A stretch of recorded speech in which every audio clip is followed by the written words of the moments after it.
Music swept through the cool air of the Beverly Wilshire ballroom like a strip of velvet, chandeliers shattering into 1,000 droplets of light across crystal stems, while the gowns on the dance floor slid past one another like waves.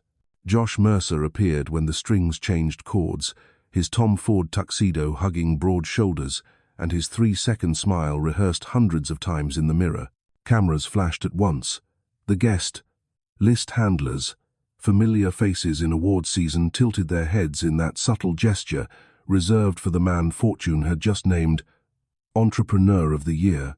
Beside him, Alice Hartman placed a hand on her belly, the slight curve under midnight blue silk.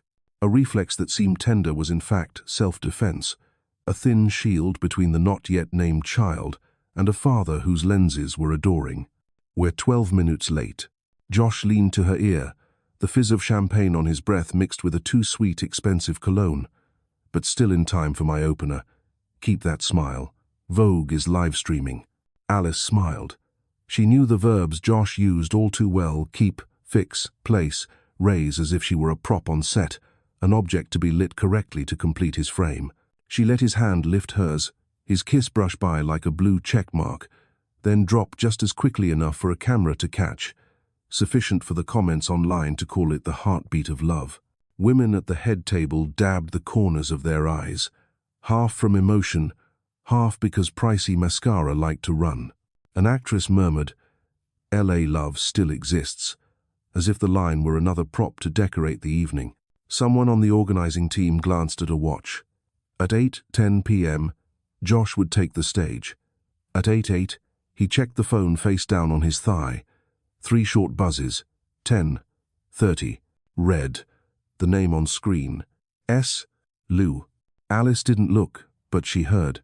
She had memorized that vibration pattern, the way you learn the route to your childhood church. 3 short, a pause, a final short, when the sentence ends. She'd once deleted the counter app, deleted encrypted notes, and deleted everything to try to forget. Then she downloaded it all again. Not out of jealousy, out of the need for proof. When the host invited Josh up, the ballroom seemed to swell a beat. He walked with the assurance of a man who knows how to match the length of his stride to the speed of a Steadicam. "Los Angeles, the city that taught me dreams have shape," Josh said, in a warm voice, smooth phrasing. "I was just a kid with will." "Alice," he turned toward her, carving out a halo by angling his body turned will into goals. Goals into action, and action into love. Still the 3-second smile. Still the precise pauses. Still the pretty typography of a man who lives by knowing what others want to hear. Applause rolled up, and that sound here was always generous yet controlled enough. Alice threaded her arm through his as they left the stage. "Flawless," she whispered, "light enough to slip past, real enough not to be picked up by the boom mics in the ceiling." Josh smiled without looking at her. His other hand hovered near his pocket, thumb stroking the phone's edge as if it were a pet. No one in this room knew about the rehearsal days earlier in an empty Culver City studio. Test lighting, test angles, even a sample applause track from a paid audience group. No one knew the contract with a KOL seated one table over included a clause. Post 3 stories, tag the couple, praise faith in love returns. Everything unfolded like a forecasted rain. You think you happen upon it on sunset. A forecasting crew tracked the cloud for 72 hours, and a hired driver waited at the exact corner for when you stepped out. Alice set down her sparkling water, bubbles popping like the tiny decisions she'd countersigned with herself over the last 2 years. No one is born to perform forever. Even a significant role grows heavy like armor. But her armor now was the child beneath her hand, and stitched into the hem of that silk dress was a thumbnail-sized recorder, mic pointed up, battery replaced that morning, fresh card inside. "Mrs." Another smile appeared, a Beverly Hills woman with a flawless face and the distinctive voice you know from wellness podcasts. "He made us cry. You're so lucky." Alice tilted her head and smiled back by habit, the standard reply. "Every love has secrets. We work at it like everyone else." She heard herself speaking a language smooth as silk, the language beloved by charity dinners and change the world with startups roundtables, where pain is as tidy as a slogan, And people, especially women, are encouraged to shine, but not too brightly. The phone buzzed again when Josh finished a cluster of smiles and glasses clinking. Car at 10:05. Kitchen exit. Again. S. Liu. Alice took another sip of water, felt the familiar wave of nausea crawl up, but caught it before it became a clench. She had learned to name every signal of her body, the way she named the finance titans she'd seen in her father's conference rooms. Warren Hartman, whom Los Angeles called the Shadow Emperor. People said Warren didn't just own companies, he owned the people who owned companies. People said he knew the president's schedule before the Secret Service did. Alice knew it was all true, and that's why she'd changed her last name to Hartman, kept her mother's name when she entered Stanford. She had lived years with her surname as a curtain. She had once wanted a love not to be entered in anyone's asset column. Later we'll go out to the garden, Josh said when they slipped to a dim corner to rest. There's a wall of string lights. I want a few shots. Do the expectant mother smile. He flicked his eyes down to a screen. Reference photos from the PR team. Hand angle on the belly. Head tilted slightly left. Gaze a little below the lens. Don't look puffy. She didn't reply. She ran through her list. Spare battery in the clutch. A second backup card hidden in the left shoe. Naomi's number, Chief OB at Pacific Crest on speed dial. Most importantly, Anthony, the doorman at their building, worked for Warren. The day she discovered Josh's rehearsals crossed the boundary of sex into the territory of charity, meaning money laundering, and surprise, meaning bought script. She went home, opened the safe, found the photo of her mother smiling by the Santa Monica shore, and slipped it into her wallet like a charm. She texted a single word to an unnamed contact. Ready. No reply. None needed. Warren's people don't reply, so enemies can't predict when the net will twitch. In the garden glowing with string lights, Josh looped an arm around her waist. Smile flicked on like a switch. You know, he whispered loud enough for an invisible mic to catch, I used to be nobody. You made me someone. The word someone rolled off his tongue like oil. She thought of the emails she'd read, the consulting contracts flowing through Cayman, the money that turned an A-list stars post into true love in the 4 era. When she looked up, the lens had already captured her eyes glistening. They would caption the shot, the look of an expectant mother hearing her husband speak from the heart. At the edge of her sight line, she saw the flame-red silhouette of a woman, Sabrina Liu, standing by a row of faux orange trees. Phone angled down, head tipped shooting angle to avoid public cameras. A bodyguard stepped back at once, blocking Alice's view. Josh squeezed her hip, thumb pressing the spot they'd trained in the gym to make her bend slightly and show more belly.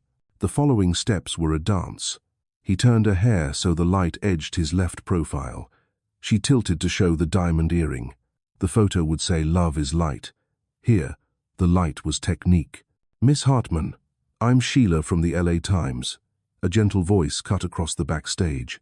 Do you have a word for girls who see you as a role model, a smart, strong woman, pregnant, still present in career and social work? Alice inhaled, exhaled. I think, she said, letting truth dissolve into syrup. Strength is sometimes knowing when to be silent so you can hear your voice. And sometimes it's speaking up when silence would help something wrong. She skimmed at Sabrina, who had just slipped her phone into a red clutch. I want my daughter to grow up knowing love isn't a stage. It's a kitchen, a hospital, a park where we can be tired and weak and still be safe. The hem recorder kept purring, but her heart pounded harder. Saying hospital plucked a band of memory. Naomi on call, blood beeps the chill. Perfect, Josh said as the reporter left. A little long, but moving. Team will cut to 20 seconds. Team, she asked lightly, with harmless curiosity. Ours, he smiled. Alice, we're a brand. You have to love that. She remembered the helicopter that year, when the sun poured gold across the LA horizon, and the Hollywood Hills wood-sided homes lined up like elegant dominoes. Josh knelt. The light hit the ring just so. The pilot held the tilt like choreography, 17 takes, per his testimony later. The city gasped as she whispered, yes. The V swallowed into the air and turned into data for 2 million shares. That night, she did cry, not from joy, but from the instant she saw him glance at the GoPro screen before lowering to one knee, she still believed he could be a person. Perhaps he hadn't yet learned the whole lesson of sincerity. So she thought. Then the texts, the shoot schedules for tender moments, the donations to Children's Hope LA with 20 shell companies pounding the phones at night, changed what she believed for good. A light wind moved. Allah rarely grows cold, but the ocean air wakes you on nights like this. She touched her belly and felt a slight kick like an inside signal. I'm here, don't be afraid. Josh leaned close, his smile frozen, and his voice lowered to reach only her. You're gaining fast. After the birth, we'll talk about surgery. The brand doesn't like weight gain. She turned away from his eyes. We, she repeated, to hide the shiver. A server passed. The silver tray briefly reflected her face, a face that knows how to perform, smile, and choose the correct sentences to survive among people who think goodwill means a hashtag. In another pane, the big window's glass, she caught herself again, and beside her the reflected image of Warren in memory, him in the glass room at Hartman Tower, wall screens like 100 eyes as he watched 12-year-old her play piano, watched stock prices dance, watched governors' signatures tremble onto paper. He'd said, "You'll never have to beg for safety, Alice. You will choose who gets close." She had forgotten that lesson when she said yes on camera. Maybe it wasn't too late to remember. "Josh," the host called again. "We need you backstage to tape the post-segment." He let go of her, eyes flicking to a dark corner where Sabrina had vanished. 5 minutes, he said, the smile no longer for her. "Stay. Don't go anywhere. Vogue has one more shot." Then he left. Alice stood still. The music shifted to a classic slow number. Couples left their tables, hands clasped. At a nearby table, a black woman beamed, touching her wife's hand, toasting a grant for a scholarship program in South LA. Alice watched, a part of her jealous of a love that didn't need lights to be real. She thought of girls from Compton or Boyle Heights, braided hair, bright eyes, reading under street lamps, mothers on night shifts, fathers driving Uber. The noise here always muffles stories out there. And that is precisely why performances like Josh's are dangerous. They distort sacrifice. They crowd out truth. She left the garden and followed a hallway to a seldom-used marble stair. There, perfume thinned, and the real scent of orange blossoms poured in. She rested a hand on the rail and took out her phone. She didn't send. She typed and erased a plea to Warren. She pictured him before the wall of screens, every corner of the gala mirrored, every text Josh sent copied to some server. She knew if she typed a single letter, his rain would fall, doors would topple like dominoes. But she erased it, not out of pride, out of the knowledge that if she didn't step out alone, she would remain a supporting character in a story powerful men tell each other. Naomi's voice skimmed through her head like a code blue metronome. You need rest. Pulse fast, BP a little low. Avoid stress. She closed her eyes, pressed her palm to the cool stone. Below lay Los Angeles, glittering like a promise, also like a swimming pool surface, so pretty you can't see the deep water darkening. She opened her eyes at the sound of heels. Sabrina, a red dress moving like an exclamation point. Sorry, Sabrina said softly, eyes not quite meeting Alice's. He told me to bring this. She held up a small velvet box. Earrings for the final frame. Alice took it. Inside, perfect diamonds, the exact sparkle cameras love. Beautiful, Alice said. Careful, Sabrina answered, lips quivering. Some things shine too much. That look a blink where ego wrestles fear vanished as Sabrina turned away. Watching her, Alice understood that sometimes accomplices are victims too, not to excuse them, but to see the fuller picture. Power is good at recruiting, wrapping, making people confuse the need to be seen with the right to hurt others. Josh's steps thudded down the stairs, decisive. Come, he said. Final scene. Then we're out. He bent to take her elbow. Not hard, but not gentle. Don't pull anything. Don't frown. You're America's hope. He chuckled at his own joke. Thick and sexy. I'm not thick. She said it evenly. You will be. He winked. Branding. In the backstage room, a logoed charity backdrop stood in rows. 2 cameras, a ring light, a young crew with iPads, counting live views. Josh and Alice will say a few words about "love is action," the assistant briefed. Then hold hands, then foreheads touch. Josh nodded. Alice nodded. The cameras counted down 3, 2, 1. Josh began with a line written to sound improvised. "We just want to thank the Hearts of LA, who taught us that philanthropy isn't money. It's time. It's presence." He squeezed her hand as a cue. "Your turn." Alice looked straight into the lens and saw herself shrink to a black dot at the center of a halo. She paused just long enough to be beautiful. "I only hope kids growing up in this city won't need cameras to be loved." Someone behind the camera whispered, "Wow." The social media lead typed on Slack, "Great. Pull the quote." Josh glanced over, satisfied. His hand had already left hers. They stepped out of frame. "Good," Josh said. "Let's go. Car's ready." In the corridor mirror, Alice saw her face calm to the point of irritation. She wanted to say something to shatter the pain, fling the velvet box, and scream. But a scream in places like this becomes more content for others to monetize. Instead, she took a step back and let Josh walk ahead. She slipped the earrings into her bag and scored the tiny tape patch on the bottom with a nail, a habit of someone building a file. Mark, store, prove that beauty can be evidence. The hallway to the underground lot was colder, air tinged with fuel and metal. Josh walked fast, each step a decision. A handler had preset. He had never strayed from an itinerary he himself had drawn. "I'm swinging by a friend's studio in 15 minutes, he said. "You go ahead, get sleep, podcast in the morning." The Maybach door opened. The driver nodded. Josh brushed his lips against her cheek, a touch that left no trace, and pivoted away. "Ease off the milk," he tossed back. "Camera made you puffy." The door shut. She sat in the hush and listened to her heart beat like a drum under a thick cloth. A map traced the ride home along bright boulevards on the central screen. She glanced at the rear view and saw her eyes blur for a beat. Then she took out her phone and opened a folder labeled "Peony, a flower her mother loved." Inside, a clip from last year's rain event rolled.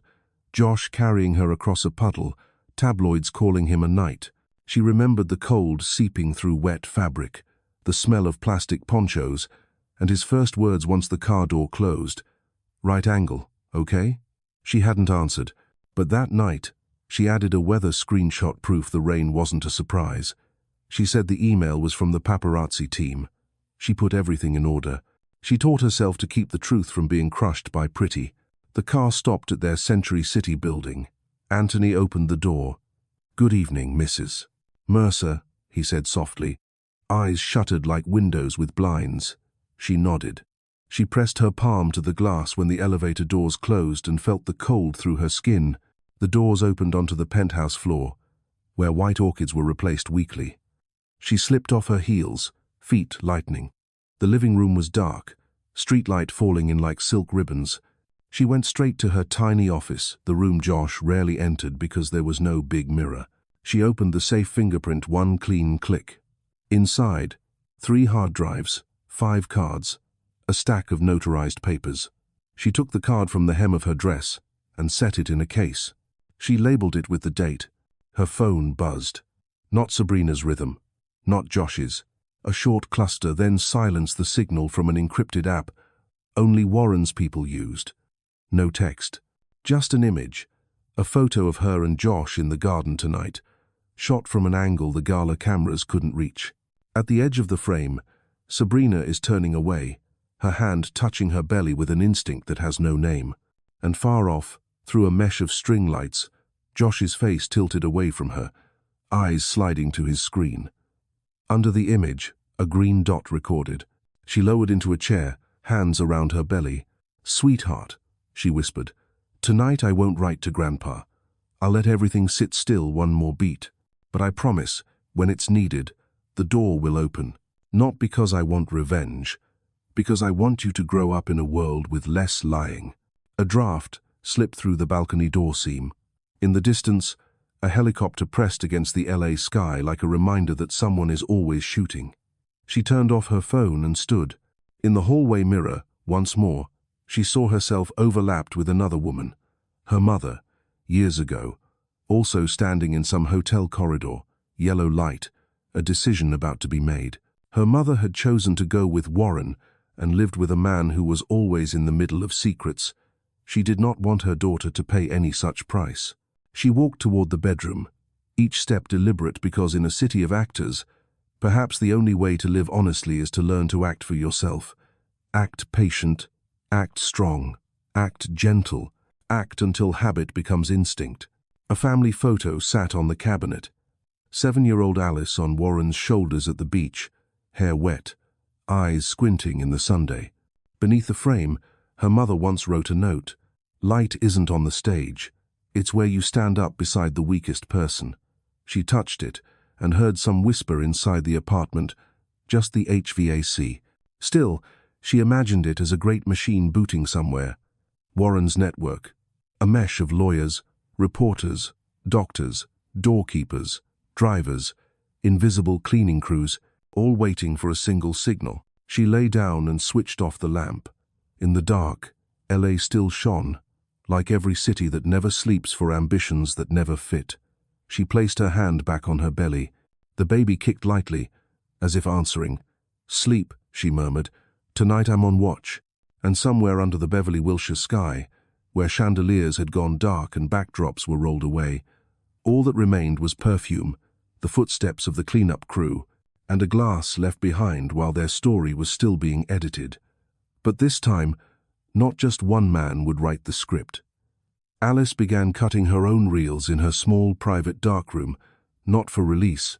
Truth must be spoken in a language no one can bend for the day. Past 2. In the stark white room at Cedars Sinai, fluorescent light spilled over cold surfaces as Alice opened her eyes with the feeling that the whole world was draining the blood from her body. Her breath came fast, the smell of disinfectant and the still fresh scent of blood. The monitor beeped steadily, sometimes spiking when a wave of pain hit. Her belly clenched as if someone were strangling it. Her hand reflexively gripped the bed rail. She had been rushed here only hours earlier, when her water broke too soon and blood spilled onto the floor like a spreading ink stain. But the hand holding hers then hadn't been Josh's. Anthony, the doorman. In truth, Warren's covert bodyguard had carried her to the car and raced through the Los Angeles night, as if competing with death. As she was taken into the operating room, she saw Josh appear. He wore a carelessly buttoned white shirt, a loose tie, and on his face a rehearsed smile. He let everyone think he had run from an important meeting to be by his wife's side all night, but the first look he gave Alice was not worry, not grief. An irritated frown. "She dares to ruin my perfect script." The nurses quickly blocked him, but Josh shoved in, his voice pitched just loud enough for the whole room to hear. "Do you know who I am? I'm Josh Mercer. My wife will not die here, at least not off camera." Dr. Naomi Martinez, who had personally delivered thousands of babies and whom Warren had quietly entrusted, couldn't hide the contempt in her eyes. "She doesn't need a camera. She needs blood, needs time, needs clean air to breathe." Alice heard it dimly, half-conscious.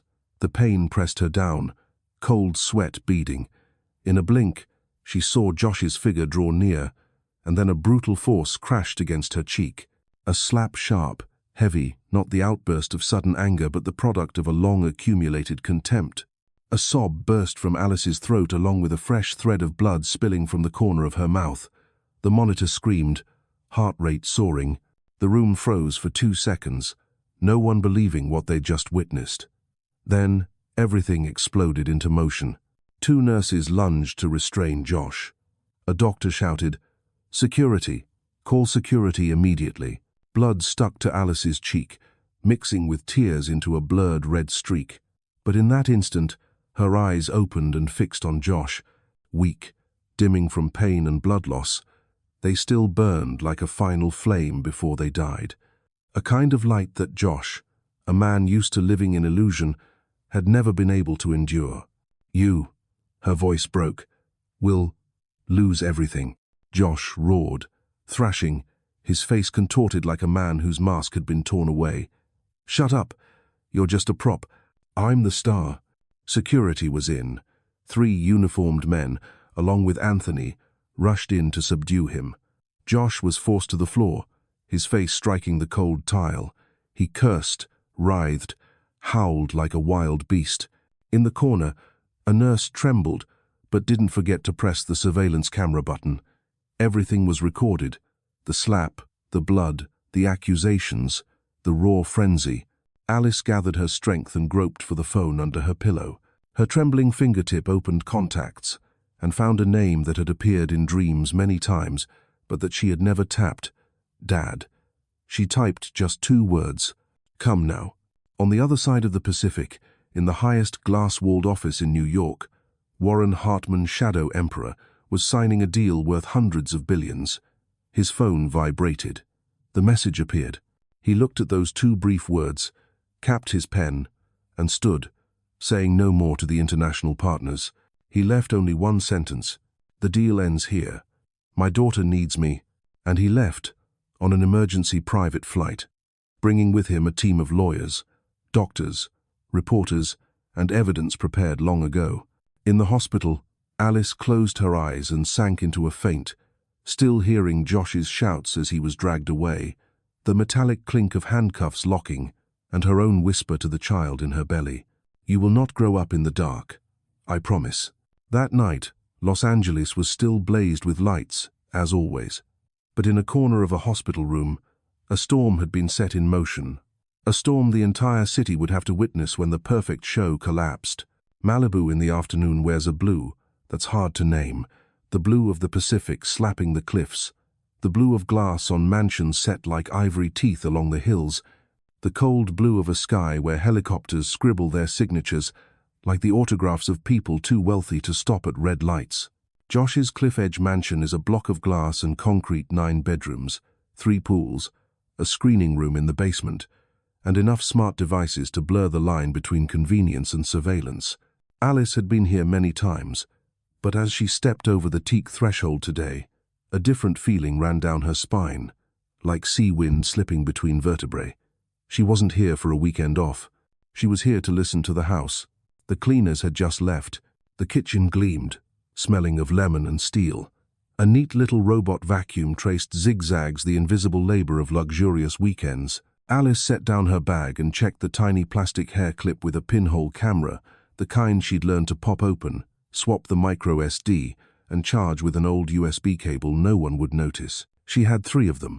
1 clipped to her light jacket, 1 tucked into a pocket, the last fixed to a small glass bud vase she'd brought along, the sort you can say, I grabbed wildflowers on the way in. They were too pretty, so house staff praise your taste. Josh texted at 3:12 p.m. I'll be there at 4. Have swimsuits ready. Sunset through the infinity pool is killer. Let's do a quiet weekend vlog. She deleted it and typed OK, then sent a smiling emoji. Her second phone, a cheap cash purchase, sat logged into an encrypted app in the kitchen drawer. She opened it and checked the map of cameras placed around the house. Not Josh's, he had his own system, but hers.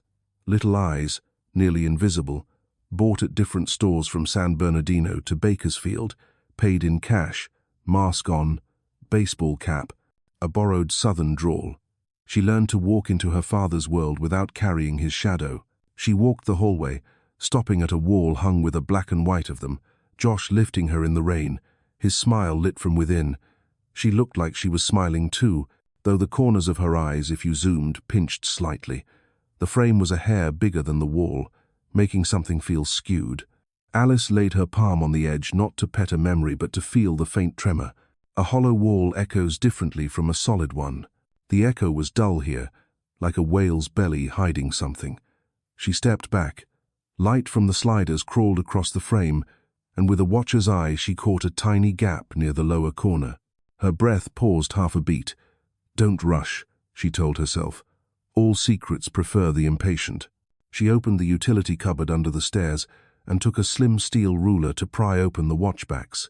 She adjusted the little vase on the table by the wall so the pinhole pointed straight at the frame. Then she slid the ruler behind the frame, dropped a shoulder, and used enough force to keep it quiet, a soft click, like metal on a shell. The frame let go of a hidden latch. Darkness. Not everyone builds a secret door behind a portrait of themselves. But Josh wasn't everyone. She slid the frame aside. A sensor light woke. The room behind was smaller than she'd imagined, but dense as a storage locker. A low desk, a wall of pinned photos, cubbies with neatly labeled plastic boxes. She stepped in and breathed plastic, paper, and the metallic scent of external drives. On the wall, rows of 4x6 prints, each with a name, date, location, and notes in black marker. Rebecca, Cambridge, dorm stairs. Jennifer, DTLA, garage roof. Sarah, Pasadena, afternoon tea. She'd seen these pictures in nightmares.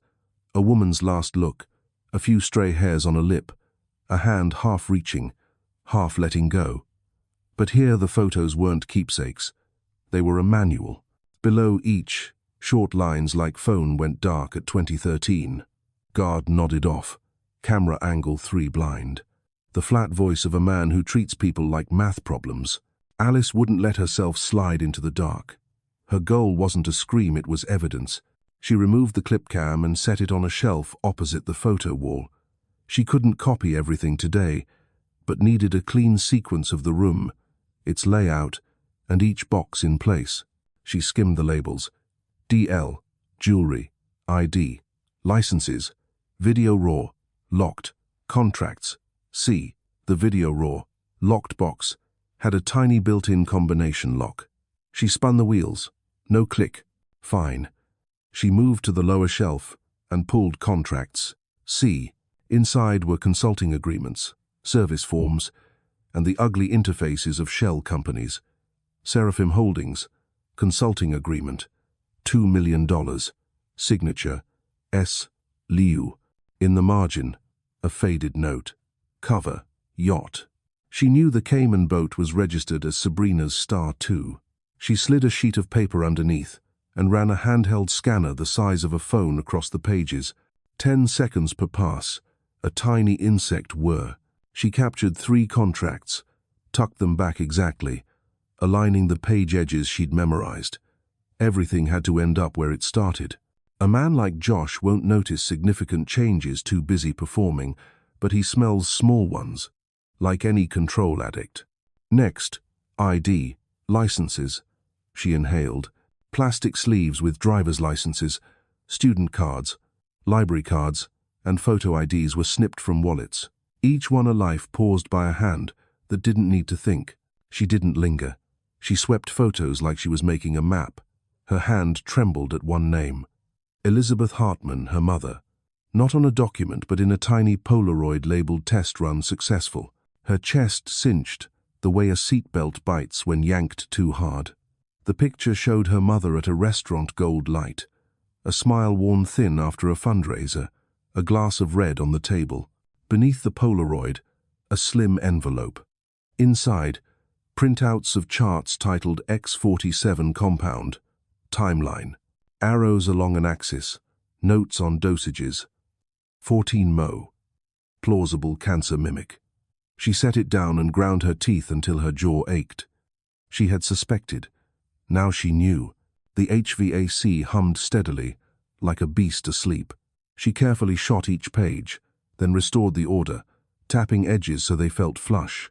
She'd learned that from an independent forensic examiner she'd met on a Burbank parking deck, an older man with gentle eyes and ink on his fingers. Chain of custody, he'd told her. Prove integrity, no smudged prints, no shuffled order. He took cash, asked for no last names, and no whys. Call me if you need a witness to swear this wasn't tampered with. I'll show up. She left the wall and moved to the desk. A small computer, a dock with 4 matte, black externals labeled V2018A, V2019B, and so on. She had a fresh 2 terabytes SSD in a static safe bag. She could grab a few folders with luck, but she wouldn't risk it. Plugins might trigger logs, and Josh checked device histories. Better plan. Plant a silent backup script over the LAN to a NAS she'd hidden in the utility room, but that needed time and admin credentials. Not today. Today was for opening this door and memorizing the path. She closed the boxes, reset the light to its original brightness, slid the frame back, latched it, and wiped a swath of dust with a tissue she'd brought to erase stray prints. Finished, she circled through the living room, opened the liquor cabinet, pulled a sparkling water, and drank half to steady her hands. In the bar mirror, her face looked like someone else's. Calm, clear-eyed, hair pinned neat. No one would guess this woman had just stepped out of a trophy room for a killer. In LA, acting is survival. Josh arrived at 4:33 minutes early, like a man who needs to own every frame.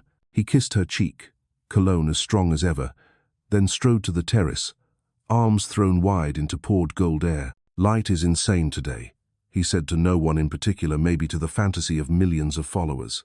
"Suit up, babe. I'm flying the drone." "Sure," she said, padding to the primary suite where the closet opened like a pop-up store. She chose a robe, slipped into the bath, ran the hot tap so the rush masked other sounds, quickly checked the clip cam. The tiny LED blinked, still rolling. She pinned it back, tied her robe, and stepped out. The drone was up, waspware against the surf. Josh stood at the lip of the infinity pool, eyes on the controller, as gleeful as a kid. "Hey," he called, "remember to smile. We need carefree after the kiss for the edit rhythm." "Okay," she said. In her head, she ticked off what she'd captured. She smiled when he lifted the camera just enough and tried not to notice his hand finding the exact spot on her hip they'd trained in the gym, so her body drew a camera-friendly curve. For a few seconds, she let herself loosen, let the sea wind and warm light soothe snapped nerves. Then she spotted Sabrina's silhouette at the bottom of the steps to the private beach coral dress, wide-brimmed hat, the happen-by look. Sabrina glanced up and pressed a finger to her lips. "Shh." Alice knew they had a 10:30 p.m. date, the red text, but Sabrina had shown up 2 hours early. Reason? Content. She'd just flown back from a New York beauty launch and needed hot personal life to drive posts. Josh understood that better than anyone. They ate sushi on the roof deck, a chef booked by the hour. Josh talked about a funding round, a new 9-figure fund about to close, and an article praising his builder spirit. Alice nodded, smiled, asked softball interview questions so he could monologue, her hand resting on her belly out of reflex. The baby kicked lightly when he said, "Tonight I've got a swing by a friend's studio." She didn't ask who friend meant. Questions like that here only gave him material to play the controlled husband to his rich, bored buddies. She poured water, listened to the waves, and took notes in her head. After 9, Josh went to the basement to review footage. Alice looped the ground floor, checking her cameras, one in the lamp base, one in the vase, one in a small hall mirror, all alive. She slid a tiny USB into the port on the back of the smart TV. She'd tested this. It could list media devices on the LAN. Josh's Pico server popped up with 3 folders: home cuts, work cuts, and raw. She didn't open them. She just shot the screen with her phone, proof that the device exists, its structure, the date, and time. Sometimes you don't need the contents. You must show that the thing is there, and who it island lawyers can do the digging. She turned to head upstairs and heard Josh's steps returning. He wrapped her from behind, breath tasting of sake. "I'm heading out. Sleep." He kissed her hair, lips cool and metallic. "Go easy on the sugar. Puffy in the morning." She turned toward the kitchen light and smiled gently. "I'll make chamomile." He nodded, satisfied with this obedience, like a man pleased that his robot learned its line. The door shut. The Mercedes faded. She stood in the living room and let silence swell into a creature with shape. Then she moved. She popped the micro SD from her clip, swapped a fresh one, slid the full card into a tiny silver case, and tucked it under her insole. She ducked into the back office, unlocked a desk drawer, took out the 2 terabytes SSD, plugged it into her travel dock, and connected the thin laptop she kept in a file folder. She didn't touch his server. She ingested her own camera footage, another copy, in case of worse things. A fire, a seizure of drives. She named the folder Mal, R1, date, time by her system, logical, clean, unambiguous. Upstairs, a tightness gripped her belly. She stopped, breathed, lay on her side, hand pressed down. The contraction passed like a small wave. Naomi's voice, Don't tough it out alone. Blood isn't a joke. If you're staying, be ready. She was. In the nightstand, a small medical kit, postpartum pads, gel packs, emergency numbers, 911, Naomi, Anthony, and a nameless driver in Warren's network idling nearby. Josh came back at 11:18. Sabrina's perfume arrived first. Alice feigned sleep. He showered long, toothbrush scraping. When he slipped out, a soft ding sounded on the bedside phone. Through her lashes, she saw the name, Cleaner. The notification only had symbols, a green tick and a small knife. She shut her eyes. Her palms went damp. She'd heard that name on planted recordings, always curt commands. Is that taken care of? Leave no trace. Don't let it be found. But a direct text, this was a first. She thanked Josh for his sloppy habit of unlocking his phone at home. She slept for real only after hearing the private lift stop on the roof. Josh went to his call room. By morning, the sun beat her up. She cooked oatmeal, sliced berries and walnuts, and set the table on the balcony. Josh ate distractedly, scrolling through an iPad, frowning at a fresh piece on Phantom giving in the age of philanthrocapitalism. Trash, he snorted. Journalists hate the rich. They need blood to write anything. She spooned oatmeal for herself and thought of blood in a different sense. By noon, they were leaving Malibu for Century City. The Pacific Coast Highway hugged the shore. Surfers whooped in the glare, pickups stacked with upright boards, eyes behind dark lenses treating life like another reel. Alice stared at a distance and pictured a wire running from the room behind the portrait to Hartman Tower Warren, before his walls of screens, and from there to Pacific Crest, Medical Naomi. On overnight, the whole thing is like a fine mesh, lighting up under the city's skin. Back at Century City, she went straight to her office, opened the safe, filed yesterday's cards in their box, and labeled them. She booted up, jumped a VPN across 3 countries, and uploaded encrypted copies to a cloud service where even the techs don't know where bits are parked. She watched the progress bar creep forward, each percent like a count toward the minute she could walk away from this life and still keep the truth. Done. She wrote a few lines to a human rights attorney in San Francisco who'd represented victims of celebrity abuse simply, "If I disappear, open folder peony." Passphrase. The proverb my mother taught me about light. The lawyer wouldn't get it at first, but the pieces would fit. She didn't talk much to Josh that afternoon. He paced calls, handling a minor media flare-up, a one-time Cole posting a reckoning with charity theater. His best trick was turning pushback into the scrim for a brighter comeback. "We need a story," he said, prowling, phone in one hand, the other raking gelled hair. "Something truly moving, maybe a day in the life of a mom-to-be. You reading and smiling, me making breakfast, us hugging. Not scripted, just authentic." She nodded. "If my doctor signs off." She framed concern for the baby the way he framed production constraints. At dusk, she called Naomi and mentioned last night's light contractions. Naomi didn't dramatize, asked for minutes and intensity, and told her to hydrate, lie on her side, and keep watch. "And Alice," she lowered her voice, "don't be alone."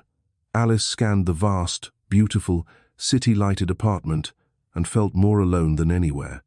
"I've got Anthony," she said. "Downstairs as usual." "Good," Naomi said. "Anything odd, call, and don't keep quiet for anyone." That night, she dreamed of her mother. Elizabeth stood in a small Santa Monica kitchen, a stack of dishes in the sink, the smell of cheap detergent. She turned and smiled, crow's feet of someone who laughed a lot. "Do you know how to beat a man who lives off image?" she asked.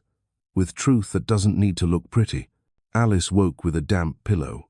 She sat up, opened voice memos, and hit record. She spoke low and fast. The Malibu room, her mother's photo, the X-47 envelope, the ID bin, the Seraphim Holdings contract, the cleaner text, the 10, 30 inches red, Sabrina under the stairs. She spoke as if pouring into the air, but the app caught every word, every breath. She stopped when the private lift fired up. Josh was awake. She saved. Night memo. 01. The next day, she drove to prenatal yoga. In truth, a rooftop garage in Santa Monica to meet the forensic man with silver hair, a worn canvas bag. They didn't hold eye contact or hands for long. She handed him a thick cash envelope. He gave her a list. Banks that comply with subpoenas if there's a case. New shells in Singapore. Names of lawyers who clean rooms.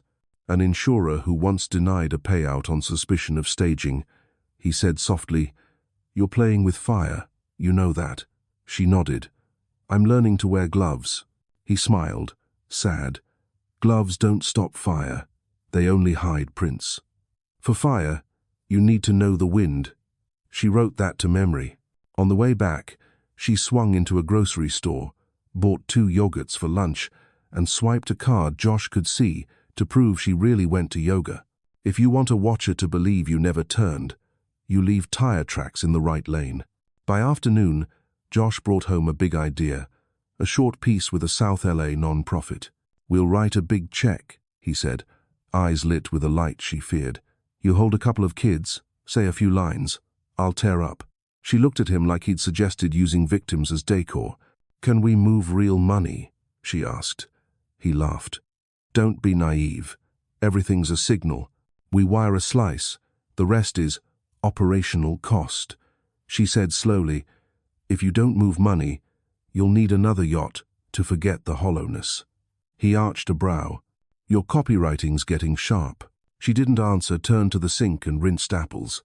The cold water reddened her hands and reminded her that some sensations aren't staged. At her desk, an email pinged from the rights lawyer. "Received. Stay safe. I'm here." 3 short lines, but a mooring rope. She pulled open a drawer and set her mother's photo next to the keyboard. Sometimes she felt 2 Alice's LA, Alice and Hartman. Alice and the 2 needed to sit side by side so neither quit. The line jolted at 8 p.m. Naomi called, voice tight. "Alice, I just heard from an ER colleague, someone claiming to be from your husband's foundation. Asked about postpartum incident, protocols, what drugs are used, where cameras are. Odd questions. I don't think that's a coincidence." Alice sat bolt upright, spine tugged taut. "Who?" "Not sure. I'll dig. Listen, if there's anything off, especially a strange drink, don't take it. And don't be near stairs alone." "Stairs? Yeah. Fell down the stairs is a classic trope." Alice thanked her, hung up, and looked around the apartment. The staircase tonight felt like a row of black keys waiting for someone to play a bad tune. She locked the balcony, pulled the drapes, and texted Anthony, "Double eyes on cams tonight." She hadn't set the phone down when a message flashed from a no-name number, a screenshot of Josh's email to his assistant. "Performance concludes, 10 p.m. Your bed at 10:30 p.m. Wear red." She didn't feel jealous. Jealousy is a luxury. She saw the schedule. 10 ends, 10:30 work, which means the 9:30-10 corridor is empty. If a staircase accident script existed, that was the window. She opened a drawer, took a small tie, and looped it loosely on the handrail at the top, landing a trick from silly life hack videos.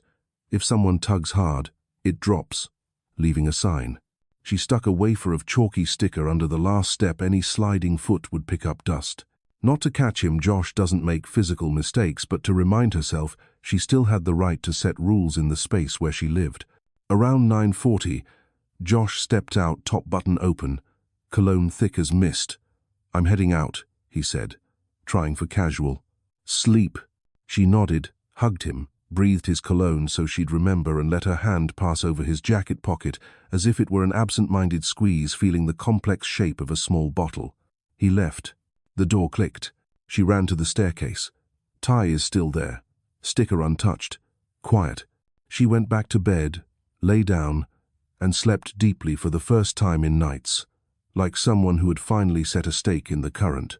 In the morning, LA woke up to a group chat buzzing about another surprise proposal by some celeb couple. This town always had fresh content, while her content dark accumulated in folders.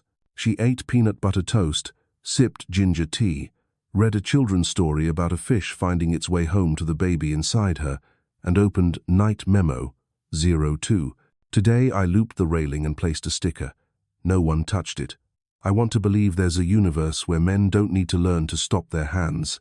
She rode the service elevator up Hartman Tower at noon to avoid lenses.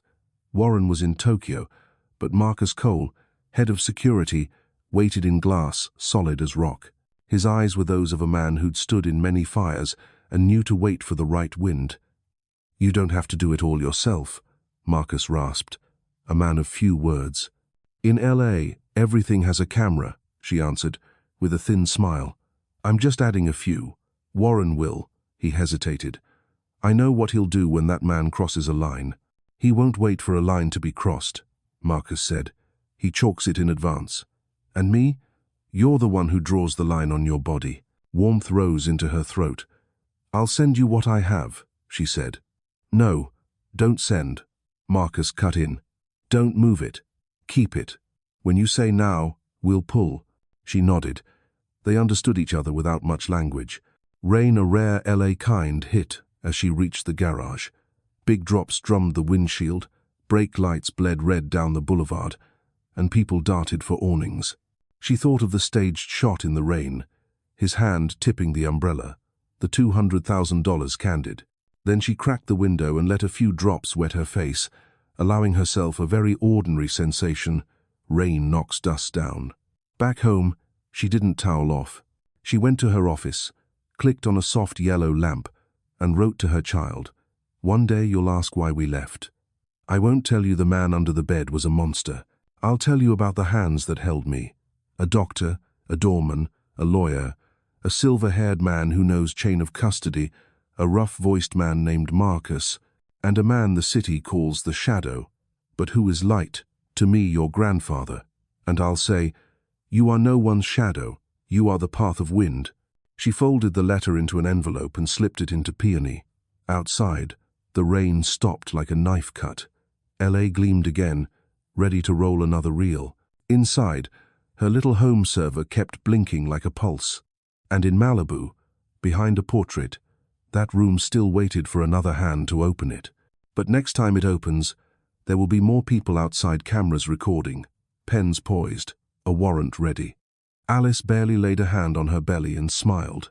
Her record was long enough. When the hour came, and she knew it would come sooner than she thought, the truth would speak in its own voice, needing no lights, no lenses, no one's lines. Before she turned out the bedside lamp that night, she read again the 3 words her mother had left beneath the frame. "Light is where you stand beside the weakest," she whispered, like a vow. "I'm standing here."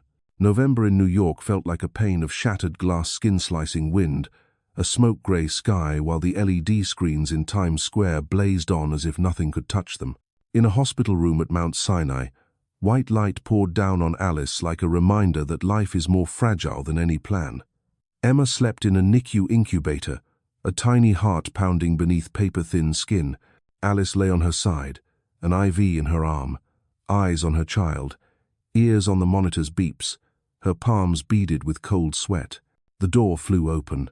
Josh stepped in wearing a grey suit, tie slightly askew, face pale with lack of sleep, but his eyes burned with a familiar fire. Not worry, anger. He slammed the door so hard that Emma startled and wailed. Alice reached out, "Shh," on her lips, but Josh was already at the bed, finger stabbing the air at her. "You trying to kill my performance?" he hissed, closing in. "Last night was the gala everyone awaited, the perfect couple shot, and you picked that exact moment to bleed out and go to the emergency. Do you know how much the stock dropped?"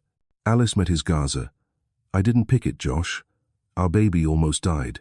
"Our baby," he corrected, the word whistling like wind through a crack. "And she is the tool that protects everything I've built. If you wreck that—" Before he finished, his hand cracked across her face. The slap was sharp as a whip. Alice's head struck the metal rail, blood threaded from her lip. The monitors shrieked as her heart rate spiked. That instant was captured from 7 angles, 2 hospital cameras, 1 from a reporter posing as a patient, and 4 planted earlier by Warren's people. 10 seconds later, the image of Josh's hand smashing into his wife's face bloomed across the internal network at Blackstone Tower. On the top floor, Warren Blackstone stood with his hands clasped behind his back, The wall of screens replayed the blow, slowed 3 frames to reveal every detail. The hand, the face, the smear of blood. Warren's eyes went dark, veined with red. He didn't shout or pound the table. He said only 3 words: "Begin the operation." Marcus Cole's fingers flew. Blackstone's full-web lawyers, accountants, investigators, off-book hackers spooled up. Parcels of falsified financials, victim lists, and video from the trophy room went out to the FBI, the SEC, and 27 major newsrooms simultaneously. On Twitter, a hashtag caught like dry tinder: "Justice for Alice." In the room, 2 nurses grabbed Josh as he cocked his arm again. Alice forced out a whisper: "Don't touch me, ever again." Blood salted her mouth, but her eyes were brighter than ever. "I'm Josh Kushner," he roared, thrashing. "I will destroy all of you. I will." The rest cut off as 4 officers swarmed in. Cold cuffs snapped around his wrists. His cheek hit the tile. While he ranted, the TV in the waiting area outside flipped to breaking news. CEO Josh Kushner accused of abuse and billion-dollar corruption. Hospital video shocks the world. Patients, nurses, and doctors all stared up. An 8-year-old tugged her mother's sleeve. "Is that the husband of that lady?" Her mother nodded, bloodless. In the room, Alice cradled Emma to her chest, fingers trembling over the baby's hair. "You're safe," she murmured. "Grandpa's coming." Down the hall, reporters jammed shoulder to shoulder. "And I'll do it again." A team of federal prosecutors cracked open the hard drives that had just arrived. At Rikers, a clip of Josh bragging about 47 trophies played. King, his voice cold as steel. Tower, the revenge engine kept grinding. The hard part is making the audience believe the perfect husband and in a hospital room. But Alice held her daughter's tiny hand and listened to the small heart drum out a promise. She would never feel any hand again except one that loved her. Over the pitch-black Pacific, Warren Hartman's Gulfstream G650 carved a thin, knifed line of light.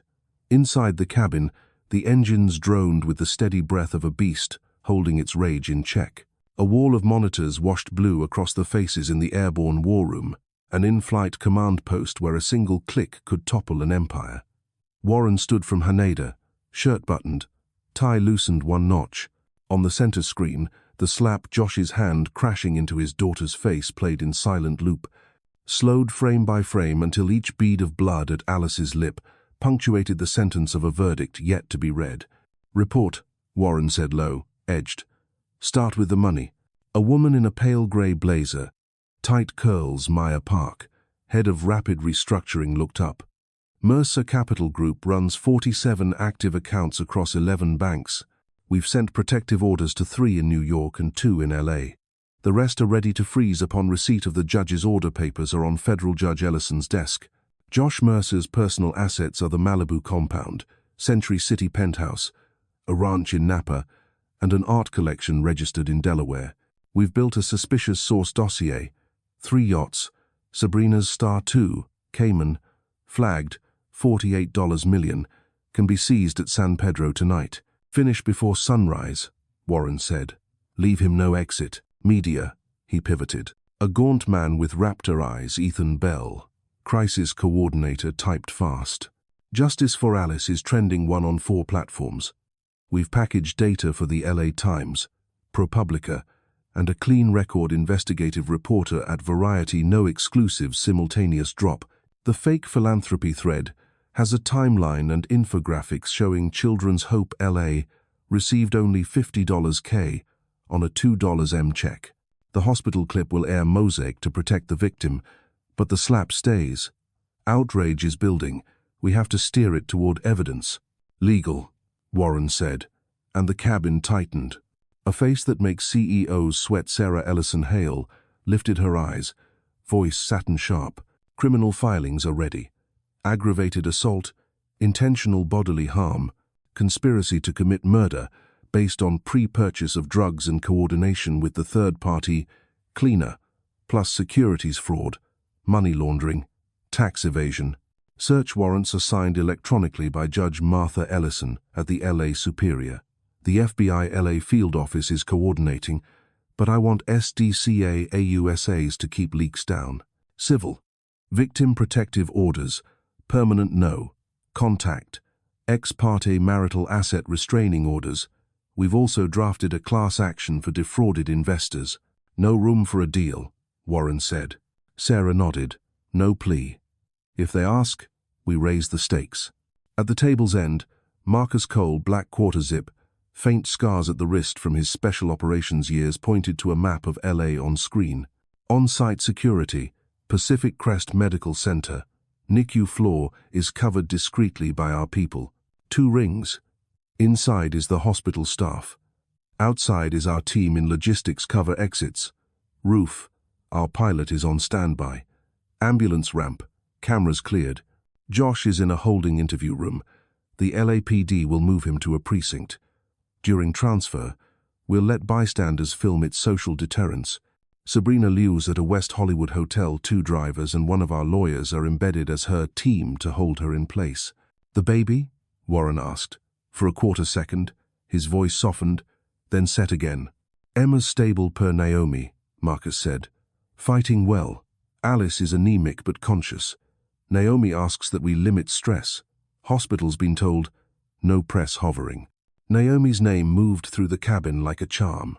Everyone here knew how many desperate cases Naomi Brooks had pulled back, and now she was the one bracing the 2 women Warren still knew how to love. He glanced at the flight path. 3 hours, he said under his breath, pouring oil on resolve. In 3 hours, I want as much of his world down as gravity allows. The cabin became a loom. Phones chimed and fell silent. Email flushed in both directions. Words struck words so fast that quiet turned into a luxury item. Warren walked a slow circuit, paused behind Maya, and watched the labyrinth of cash flows flower across her screen. Each forked arrow is a planned escape. Each red circle is a choke point. You've placed someone in Axiom's internal risk controls? Done, Maya said without looking up. They're willing the leash burned. Give me the go, and they'll kill his standing automated wires. Give it, Warren said, and ship the whole wash trading chain to the SEC. I want an official investigation opened before we land. On it. Another ping. Ethan glanced up.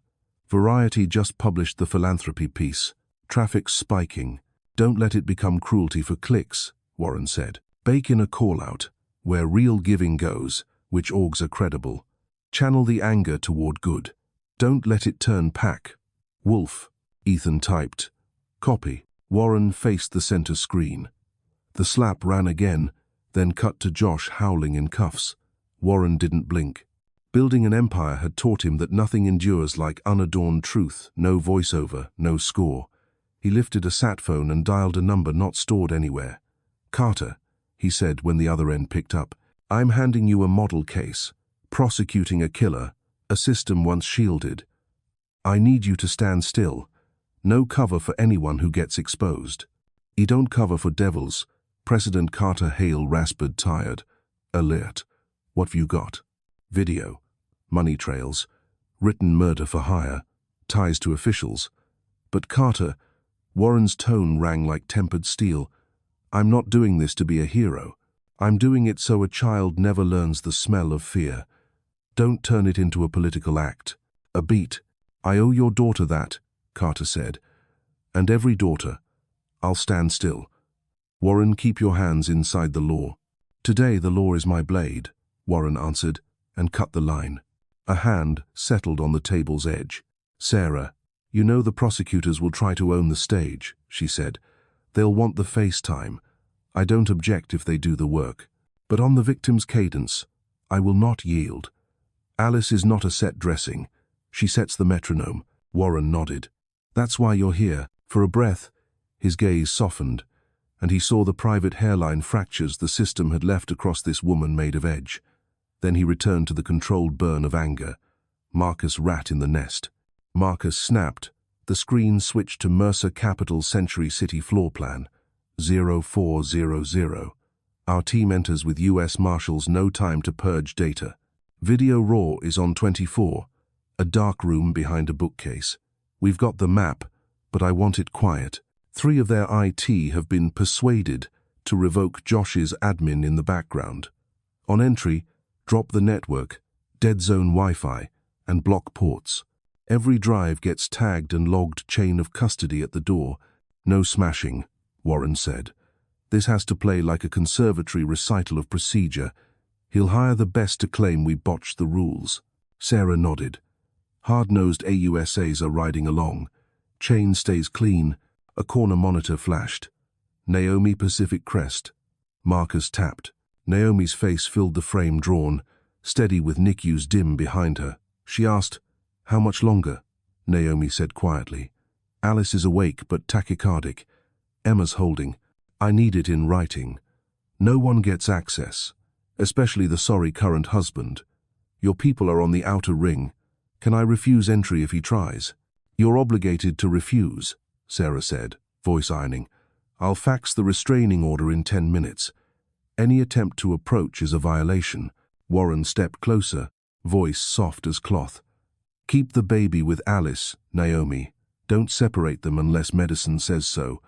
And, thank you." Naomi nodded and dropped off. The jet trembled in thin air. A pale rim of light lifted at the horizon outside the round pane. Dawn somewhere ahead. LA still night.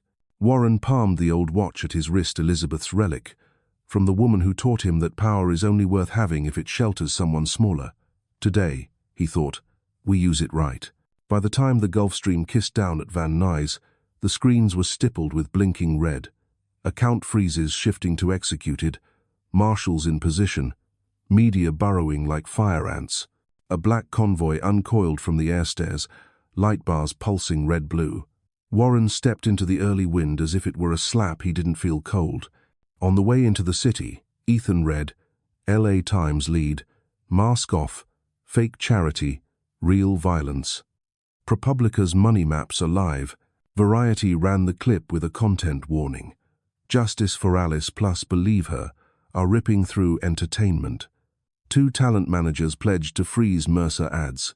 The startup world is splitting, some are silent, some are speaking. We've drafted a list of folks to nudge to choose but caution. No witch hunts. No hunts, Warren said. Just light in the corners. They prefer dark. The motorcade nosed into Pacific Crest's garage. The air smelled of sanitizer, reheated coffee, and worry hanging like mist. Warren moved fast. Marcus a half-step back. Sarah on his right, lawyers fanning like blades. At NICU, Naomi waited, wrinkled coat, red-rimmed eyes, voice pillar firm. She doesn't want you to see her like this, but I think family sometimes doesn't need words. She opened the door. Alice lay on her side, a yellowing bruise along the cheekbone, shadows under her eyes, a small pink bundle in her arms. Emma was tiny, face ruddy, a toothpick finger hooked into the hem of her mother's gown. When Warren reached the bed, Alice's eyes flooded, but her smile held. "I'm sorry," she whispered. "I let it go this far." Warren shook his head and set a hand on her hair like touching a porcelain crown. "No, daughter. You went too far to the right. The rest is mine." He bent and brushed Emma's minute wrist with a fingertip like touching a sprout just breaking soil. For a heartbeat, the city's roar fell off. Only the monitors spoke. Naomi cleared her throat and handed over a page. No contact order. Sarah placed a copy on the bedside tray. Josh Mercer is barred within 300 meters. Police are transporting him to holding. The door clicked shut behind them. Warren's face went to stone again. "Mercer Capital," he said. "Nail the coffin." Century City's 24th floor was as cold as a vault. The Mercer Capital Group logo gleamed like newly ground metal. U.S. Marshals, FBI, and Warren's legal team were waiting. An agent offered an electronic key. A hidden door behind leather spines swung open. Plastic, paper, paint, an odor of storage. A wall of photos, labeled bins, external drives, Dymo notebooks. Everything Alice had described was now breathing in the open. Sarah read each line into the seizure log. Technicians in latex gloves numbered, shot, and bagged. No one raised a voice. No one grand, gestured. It was liturgy. Warren stood at the threshold and did not enter, would not step into a room where every image was a forced farewell. He caught a scrawl over a tech's shoulder. Elizabeth Test Run X47, 14 Mo. His chest cinched the old cord, tugging across a fresh seam. He didn't let himself linger. "Move all of this into digital forensics now," he said. "I want 3 bit-for-bit clones, SHA-256, hashed and stored separately. 1 to prosecutors, 1 to counsel, 1 to cold storage offshore." "Copy," the lead tech replied. Marcus's phone buzzed. "LAPD. Mercer en route to station. Media swarming. He's screaming. His lawyer wants bail." Sarah's smile didn't reach her eyes. "On video domestic violence, documented murder prep, flight risk, foreign assets. No judge touches that." "Let them file," Warren said. "They can learn how the law works when money stops directing." Ethan pinged the channel. "Sabrina Liu's gone dark, posts off. Comments closed. Cameras converging. She'll be subpoenaed on Seraphim Holdings." "Don't push her over a cliff," Warren said, half to himself. "If she turns, she's a witness. If she shuts up, the court can do the talking." By noon, LR felt hotter by several degrees. Alerts stacked. SEC opened a formal probe. A creditor invoked a covenant breach and called Mercer's debt. 2 board members resigned. An institutional investor pulled out publicly. Twitter howled, but alongside it, long, cool pieces pounded stakes of fact into bedrock. The crowd raged and learned. Warren held the middle like a substation, turning noise into force. Toward evening, the U.S. Attorney's Office presser began. Sarah stood beside the U.S. attorney, not to steal the stage, but to shadow it, and anyone who'd faced her in court knew whose blade would sing at trial. "Evidence includes video, financial data, witness statements, and seized physical items," the prosecutor said. "We will charge to the full extent." A reporter asked, "Political pressure?" He answered, "Pressure for justice." In back, Warren didn't appear. He went back to the hospital. The room was a warm den. Alice slept. Emma's breath came stronger than in the morning. Warren sat without a sound. He watched them for a long time, letting a fuel return that years of hustle had burned away. Marcus leaned in. "Seizure complete. No hitches. Jail reports Mercer is in custody arraignment tomorrow morning. Your route is set no press." Warren nodded. "And the city?"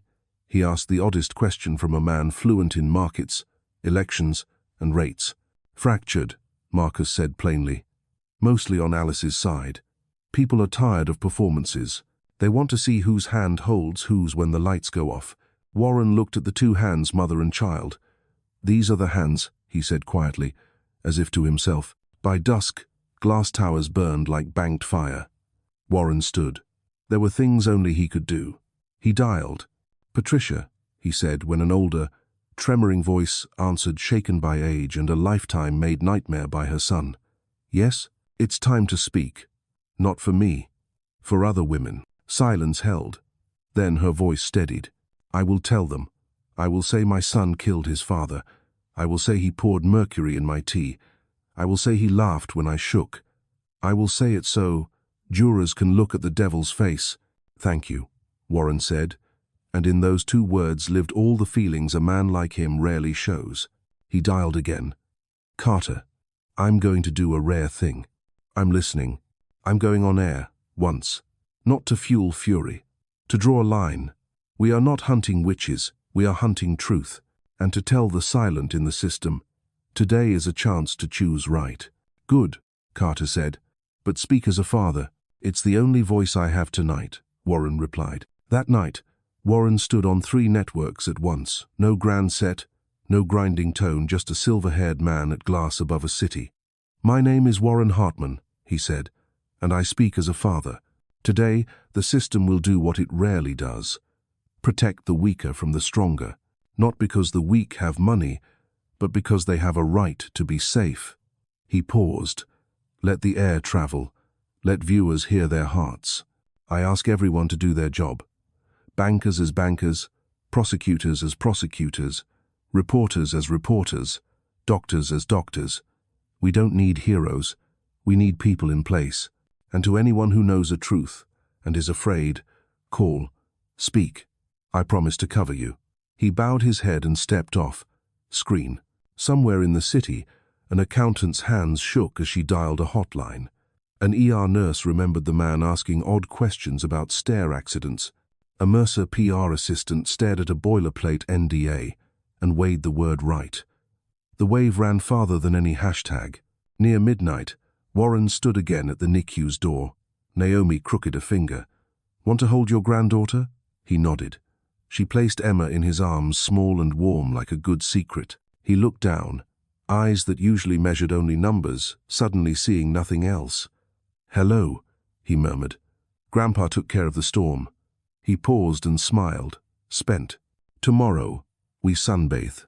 His phone ticked. "Sarah, warrants expanded to 3 shells in Singapore and Zurich. Docs show cleaner was paid $3 M for complication postpartum. We have quantifiable proof. Tomorrow, we add premeditated conspiracy to murder. Warren, good. Marcus. Cleaner, moving south from San Diego toward Mexico. Border Patrol alerted. Our team tails, no intervention. Warren, let the law. I want him walking back through the line in cuffs, on camera, so anyone treating murder for hire as a service understands the invoice gets sent to a prison." He returned Emma to Naomi, glanced at Alice, and stepped out. The door sealed. The hall ran long under warm bulbs. He leaned once against the wall and looked at the ceiling. He didn't pray. That habit fell away at 17 when he learned some answers only come when you stand. But in his chest lay a promise. Tomorrow, next week, next year, he would spend what remained of his life plugging the holes that let other Joshes hide. Not with cannonades, but with raises for nurses, funding for independent forensics labs, scholarships for the many, and legal centers where any woman could walk in and say, "I'm afraid," without being asked, "Do you have proof?" He was the shadow emperor, they said. He would choose a shadow that shelters. Outside, LA breathed like an animal hauled back from the edge, snarling, panicked, but retreating. The last message that night was from Ethan. A girl in South LA sent a video, "Thanks for believing our moms." Warren read it and didn't reply. He simply killed the screen, walked on, and let his footsteps blend with the monitor's steady beeps, the small, patient sounds of life, as durable as justice when it takes off its mask and stands on its own 2 feet. And in the middle of it all, a father's fury, no longer a wrecking storm, had settled into a steady wind, pushing a new boat, the one carrying Alice and Emma away from a shore where people mistake love for light. Dawn in Los Angeles was a dull, smudged gray, the light strangled by a low ceiling of cloud.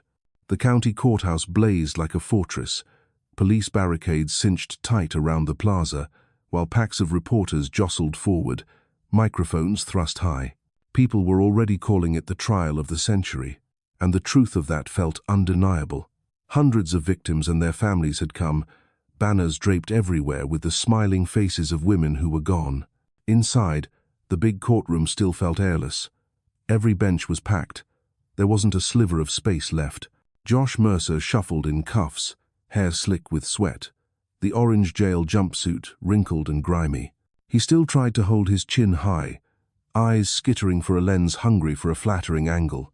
But today, no camera belonged to him. Every lens was trained on the truth, not the performance.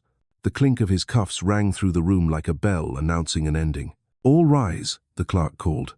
Judge Margaret Ellison, who'd spent 40 years on the bench and tried more than one mafia case, entered and struck the gavel hard. "Be seated. Court is in session." 12 jurors sat in a row, faces taut and steady. They understood the weight of what they would decide. It would land not only on Josh Mercer, but in the record of what the system could or could not do to a rich, powerful man used to living beyond the law. The lead prosecutor rose, voice firm, not fevered. "Ladies and gentlemen of the jury, you will hear evidence that cannot be denied: videos, money trails, confessions, and the bruises on a pregnant woman's skin. We will prove that Josh Mercer is not only a fraudster and a violent husband, but a serial killer who treated human lives like pawns on his selfish chessboard. He believed money would cover every sin. Today, we will prove justice is not for sale." Across the aisle, the defense, a silver-haired attorney hired quickly before the assets froze, got up and tried to steady his tremor. My client is the target of a global smear campaign engineered by an unimaginably powerful family. I ask you to remember a basic principle: innocent until proven guilty.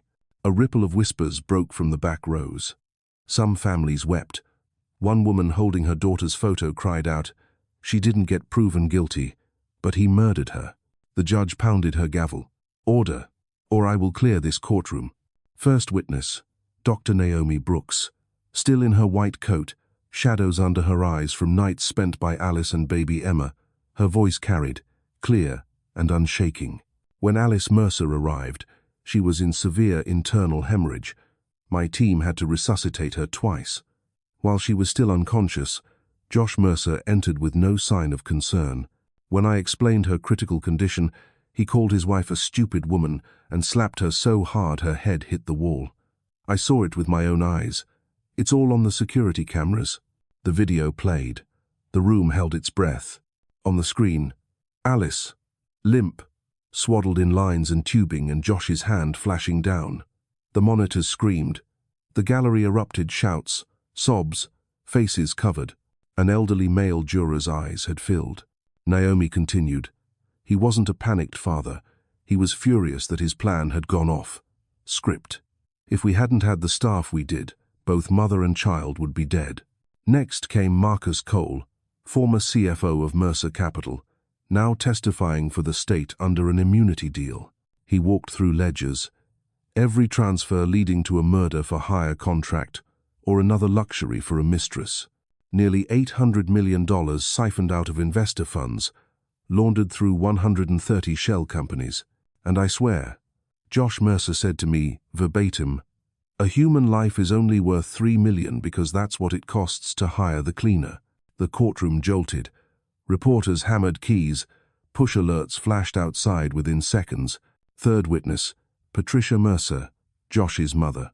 Her silver hair fell around a face carved by years of psychological torture. Her hands shook as she gripped the mic. "My son killed his father. Richard didn't die in a boating accident. Josh held him under. I know because I found the hidden camera Richard installed. Josh put mercury in my tea until doctors misdiagnosed me with dementia. He locked me in a psychiatric facility for 2 years. The room seemed to catch fire. Josh shouted from the counsel table, "She's a senile liar." The judge slammed the gavel. "Another outburst and I will have you gagged." He growled, but for the first time, panic flashed in his eyes. Finally, the doors opened and Alice walked in. Faint bruises still ringed her wrist. She looked thinner, but her eyes were bright and steely. The room fell to a hush, heels clicking on the floor being the only sound. She raised her hand, swore in, and stood tall. "My name is Alice Blackstone Mercer. As of today, I answer only to Blackstone. I'm here not because I'm Warren Hartman's daughter, but because I am a victim and I refuse to be quiet." She told of years as a prop in gilded pageants, the cutting lines, the hidden slaps. She described the secret archive where Josh pinned photos of dead women. Her voice broke only when she spoke of her mother, Elizabeth, who was poisoned slowly. People wept openly as she finished. "I stayed quiet too long because I believed he would change. I was wrong. He never wanted to love. He wanted to own. I'm here to say, women are not props. My daughter will grow up in a world where truth has value, not money." The prosecutor turned back to the jury. "You have seen. You have heard. This is not a breakup story. This is a chain of killing, deceit, and destruction. If Josh Mercer walks free, blood will keep flowing." The defense tried a last grab, claiming every shred of evidence came from Warren Hartman and was part of a plot to take down a rival. That's when Sarah Ellison Hale, Warren's attorney assisting the prosecution, rose, her voice striking like a hammer. "What conspiracy conjures 47 bodies? What conspiracy fabricates bank wires? What conspiracy filmed him slapping his wife in a hospital? No, ladies and gentlemen, this is not a conspiracy. This is the bare truth." The whole courtroom stood and applauded, despite the judge's gavel. At last, Judge Ellison let it ride. She knew this wasn't chaos. It was justice being welcomed. When the court recessed, Josh sagged into his chair, eyes bloodshot. He muttered loud enough for the deputies, "I won't lose. "I am God." But outside, thousands were chanting, "Justice for Alice, justice for the victims," drowning him out. The trial had only begun, but the verdict was already etched on every face in that room. The end was near.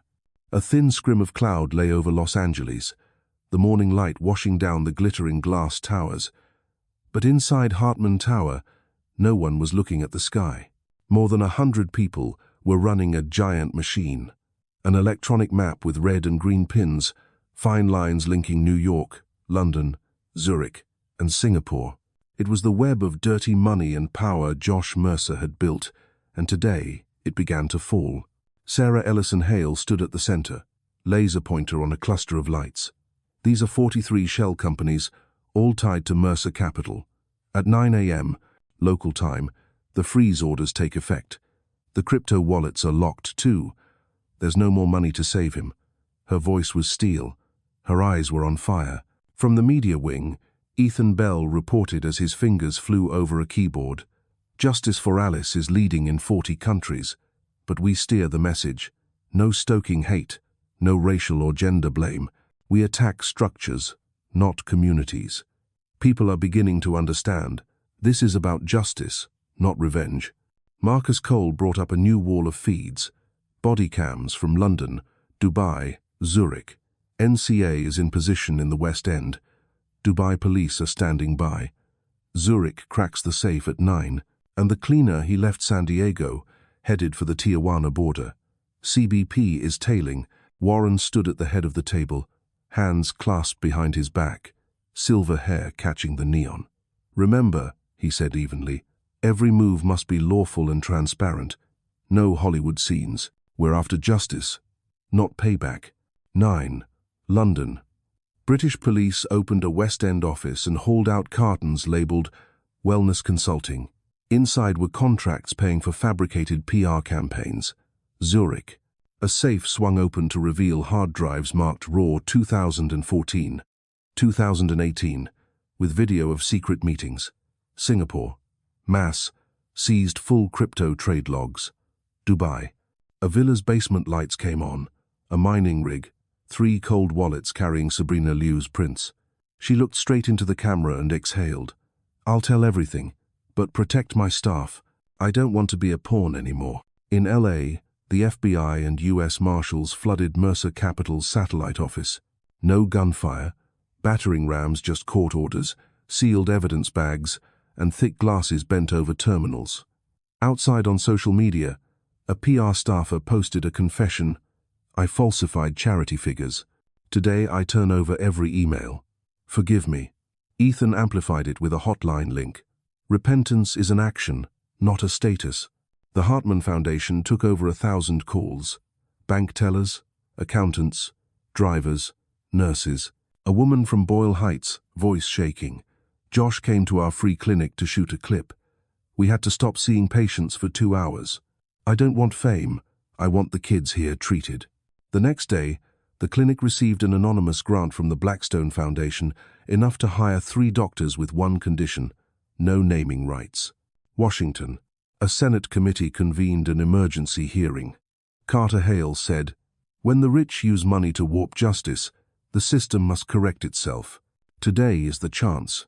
Amid the surge toward justice, Josh's network thrashed once more. 13 flour-filled scare packages sent to Blackstone's lawyers, a bomb threat against the hospital, hundreds of bot accounts pushing the lie that Alice staged the abuse. NYPD intercepted the packages, just all-purpose flour. Major platforms took down the fabrications in unison. For the first time, a rich man's dirty campaign couldn't buy the crowd. 1:40 p.m. A text arrived. The cleaner was arrested at Otay Mesa without a shot being fired. He smirked as the cuffs clicked. "I'm just a service." Marcus sent back. "Every service pays an invoice." By late afternoon, Warren stepped onto the Hartman Tower balcony.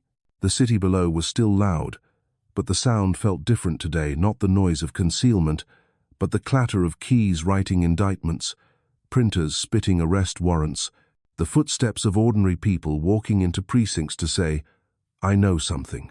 His phone buzzed Alice on video. Emma slept in the crook of her arm. "Dad." Alice smiled. The city's loud today, but I can bear it. Because this time, the noise is justice. The evening news stitched together 4 continents, evidence valises leaving a Swiss bank, 2 former judges cuffed in Tokyo, a tech CEO in London bowing his head, Sabrina Liu speaking briefly on camera. I'm sorry, I'll testify.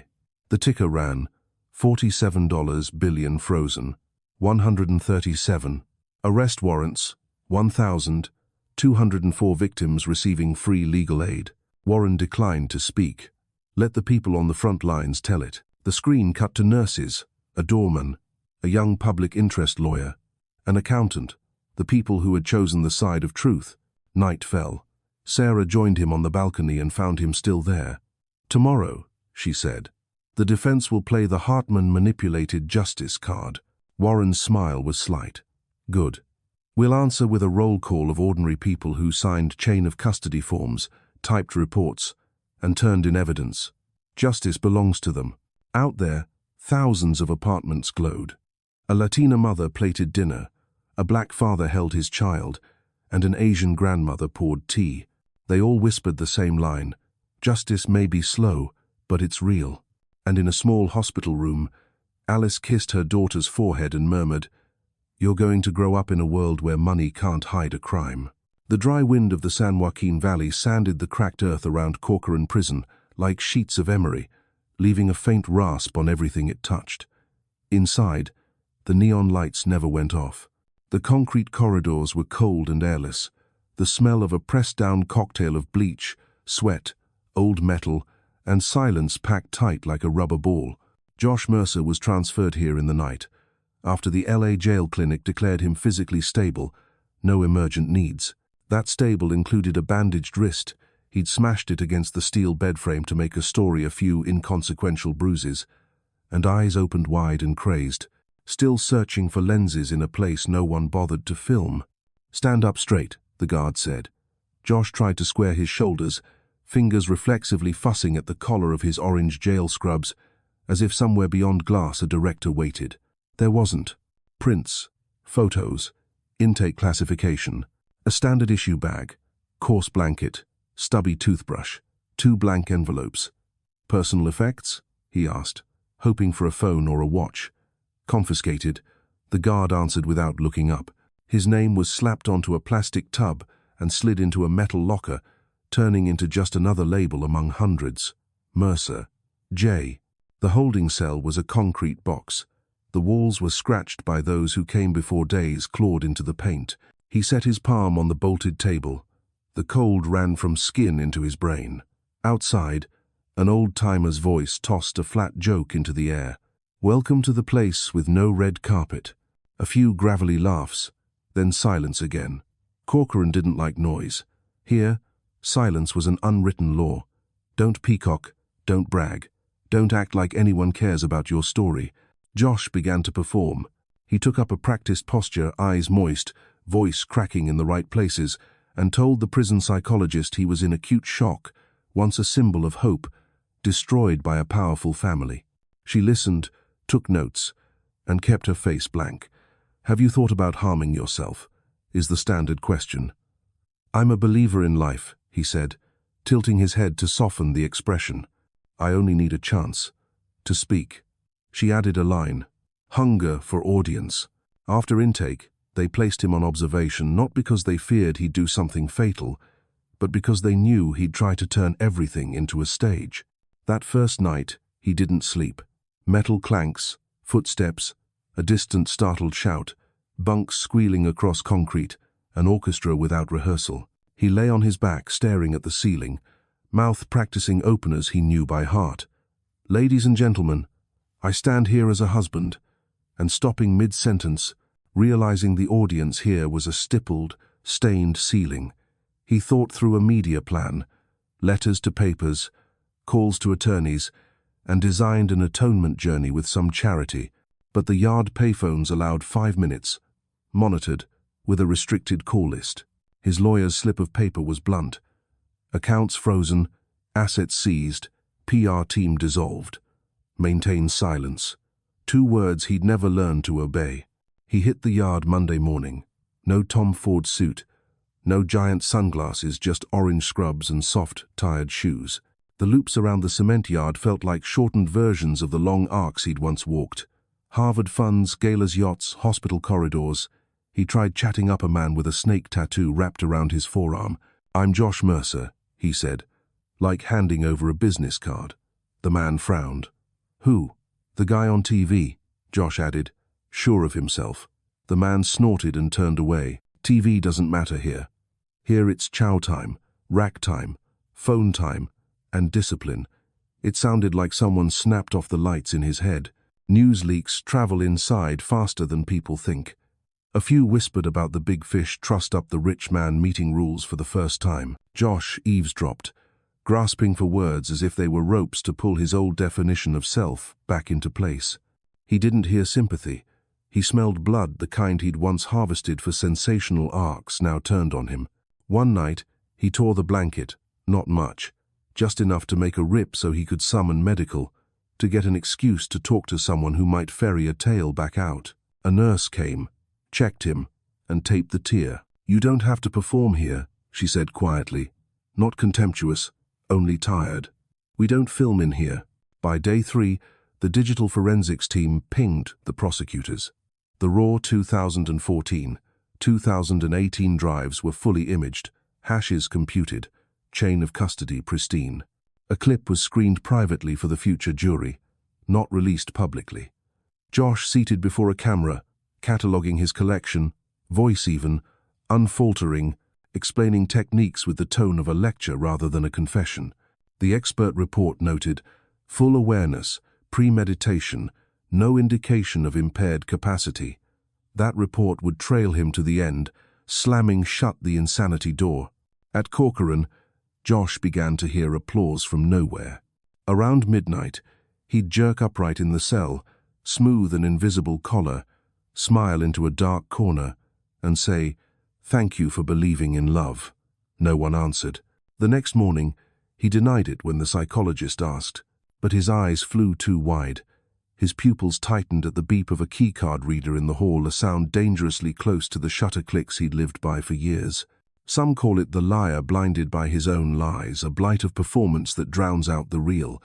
She didn't label it, only wrote, "Mild auditory phenomena, divided by prodromal thought disorder, monitor." Meanwhile, outside, the legal engine kept churning. Sabrina Liu, barefaced, stepped out of a Dubai interview room with 4 words.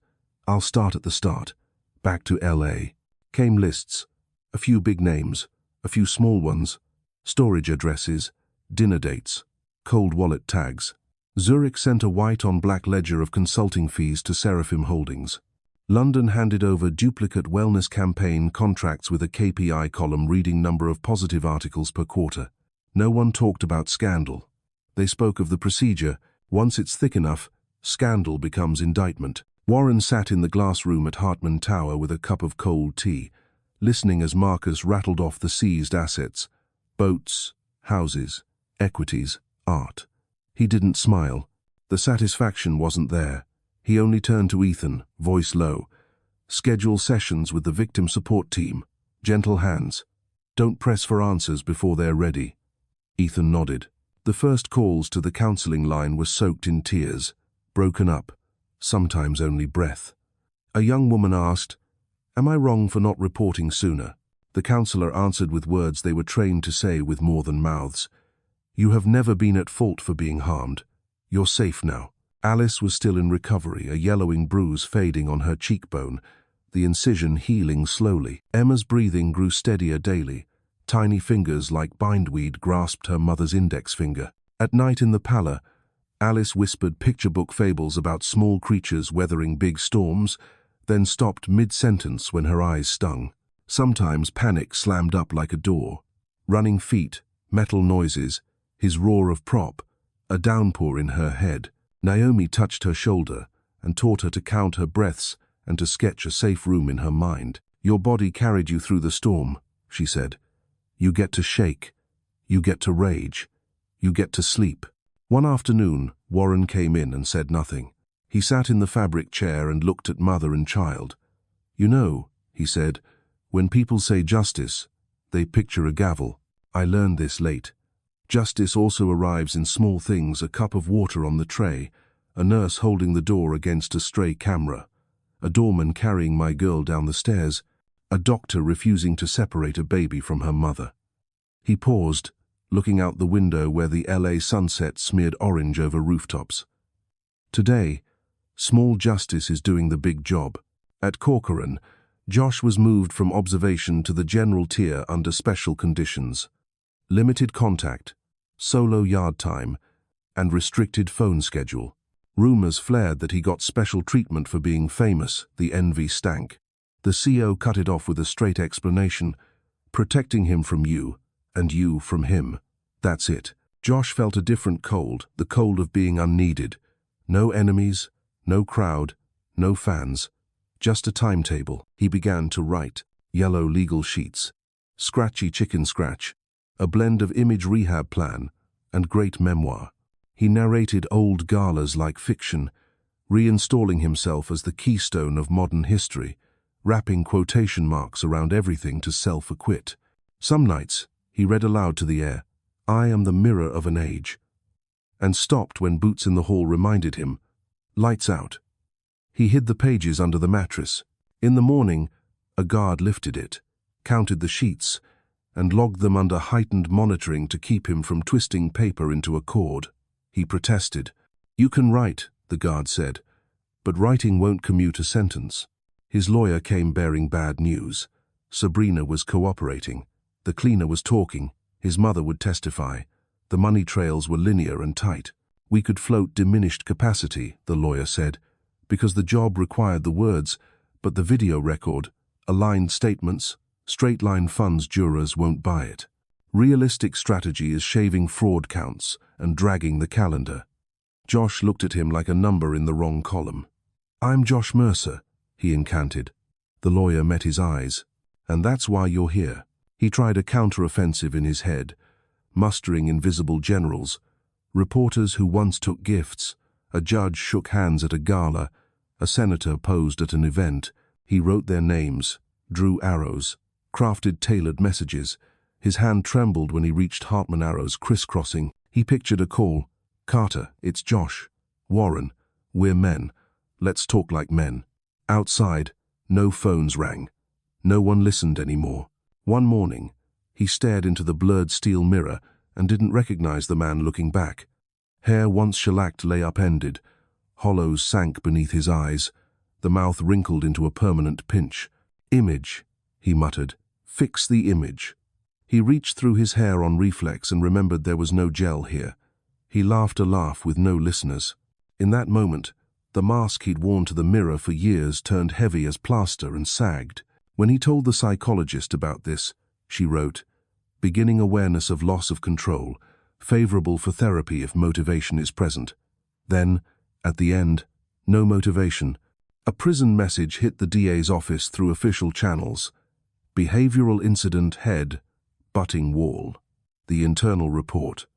"No bleeding, likely attention, seeking." They put him back on observation with tighter checks. A mental health coordinator weighed group therapy, then crossed it out. High risk of disruption. Instead, one-on-ones. "Are you listening?" Josh, the kid. Glove name from old. Money days falling flat in a chalk. White room, as bare as the yard beyond. She asked what he believed in. "I believe in me," he said. She wrote, "Broken." Outside, the city whirred like a sewing machine. The court paused to schedule international witnesses, but the public's temperature didn't drop. A small gathering in South LA. No mic, no backdrop, people in a circle, each speaking one line. "I was belittled when I told my story. I never trusted the system. Today I want to try once." Legal aid kids set up folding tables and passed flyers, "Your rights," when you report in 4 languages. Someone brought cookies, someone milk, someone their toddler. Justice was no longer headline type. It was small conversations planted like seeds. Warren stood at one of those, tucked behind trees, and didn't speak. He watched the hand link, remembered the hands that had pulled Alice through the ER doors, held a scalpel to save Emma, and signed evidence logs without shaking. Then he returned to his desk and wrote a letter to the Corcoran warden. It was short. Please ensure the safety of inmate Joshua Mercer in full compliance with regulations. No favoritism, no cruelty. Let him live long enough to hear every door close. Nothing about personal ties. It arrived as a lawful request, moved through channels, and was neatly signed, without quotation marks. Night pressed down on Corcoran. In the NICU, Emma slept, chest rising like small shore-bound waves. Alice sat beside her, palm on the crib rail, reading the last line of a picture book. And then, the sun rose. She stopped, looked through the glass, and saw Warren's shadow on the lit hallway floor. He didn't come in. He stood like a lamppost. She smiled, didn't call, and bent to kiss her child's brow. In observation, Josh opened his eyes. He thought he heard clapping. He smiled and turned his face to the dark corner. "Thank you," he whispered. No one clapped, only the count of the guard pacing the corridor. 1, 2, 3. Each step a day without an audience. Each day without an audience. A layer of dust settling on his name. No one wipes that dust. The next morning, the psychologist slid in one short line. Patient displaying dissociative coping, scripting reality to match familiar narrative. Continue monitoring. No immediate acute risk. Half a sheet of paper pinned him to a new orbit. No more staging, no more deals, no more gilded defenses. Only living like everyone lives between four cold walls. Sometimes he tried to remember the women's names on the Malibu wall. He couldn't. Faces once used as props turned their backs, stepped into a world without him. An everyday world where people work, eat dinner, laugh, cry, love, heal. And when his name comes up, they say, "Oh, that guy." Then he disappeared. On a windy day, Warren got a text from Naomi. Emma's hit wait to leave the incubator. He sank into a chair, a warm stone set where the cold had been. He FaceTimed Alice. She carried the baby to the window. Sunlight poured gold over that tiny cheek. "She doesn't know anything about the world roaring outside," Alice said, voice as soft as warm water. "She only knows milk, heartbeat, light." Warren nodded. And that's enough for today. They were quiet, listening to that small breath. Across the street, sirens wailed. A drill thrummed. A helicopter orbited every sound of a city still not done with its fights. In the small pane, a slower, steadier rhythm bent time. There are no fireworks to this ending. There is a white room, a silver-haired man tucking his phone into his breast pocket, a young woman adjusting her child's blanket. A prison a few hundred miles away where a once-cheered man is learning to live to the sound of his footsteps. His steepest price isn't blood. It's not some cinematic finish. The price is oblivion, waking every morning in a place where no one waits for him. A world learning to live without him. And somewhere in a small classroom, a brown-skinned girl reads a book about stars and asks her mother, "How long does light take to arrive?" Her mother smiles. "A long time. But it always comes." In Corcoran, Josh doesn't hear that answer. In the NICU, Emma sleeps, a seed of light just sprouting. At Hartman Tower, Warren looks out over the city, not smug, not vengeful, simply steady, preparing for the following task, keeping a path open for that light. The trial officially opened in the morning, and misty rain fell over New York. On the worn stone steps of the Manhattan courthouse, hundreds crowded beneath umbrellas, hoisting hastily painted signs, "Justice isn't for sale. Our names are not props." Live broadcasts swarmed. Cameras stood thick as a forest. Every pan settled on the heavy wooden doors, waiting to open the doors through which Josh Mercer would be led. Courtroom 3 felt like a stage packed tight with breath when the court bell sounded. But no one applauded. The front rows were faces without fame but with stories. Rebecca's mother, Jennifer's father, Sarah's younger sister, each held a blown-up photograph. No slogans, no chanting, just eyes fixed on the rail. Josh entered in cuffs, an orange jumpsuit already creased, hair gone silver in a few months. He tried to square his shoulders, hunting for the best angle he'd practiced, but the lenses caught not poise, only tremor. A hiss rippled through the room. Gone were adoring looks. In their place, the sharp intake of breath at the sight of a man who once styled himself a symbol of love, standing there small as a schoolboy being punished. Judge Williams, 73, struck the gavel. Order. Her voice was old but razor-edged, slicing through every sound. The people of the state of New York versus Joshua Mercer, on 143 counts of murder, 312 counts of fraud, and related offenses. Each number landed like another nail in a coffin. Prosecutor Sarah Ellison Hale rose, black suit neat, eyes on the jury. Ladies and gentlemen, you will hear a great deal. But let me begin. This man is not a husband, entrepreneur, or philanthropist. He is a serial murderer camouflaged by money. Today, that money has lost its magic. The last line fell like a steel hammer. The evidence came in layers. From the hospital room, the slap, blood at the corner of Alice's mouth, the monitor's heart rate plunging. From the secret archive, Josh smiling as he explains how to snuff out a victim. An email from Zurich. Line items for special services. Ledgers from Singapore. Money vanishing. Yachts appearing. Nothing needed sensationalizing. The facts were cruel enough. First witness, Alice. She wore pale blue and carried Emma in her arms as she took the stand, and the courtroom held its breath. I survived, she said, voice shaky but clear, but I don't want to survive merely. I want all of us to stop pretending to believe the villain's performance. Emma slept soundly, her tiny breaths faint in the microphone, and the whole room wept. Next came Patricia, Josh's mother, hair disheveled, eyes sunken. I brought him into this world, she said, but I will not protect him.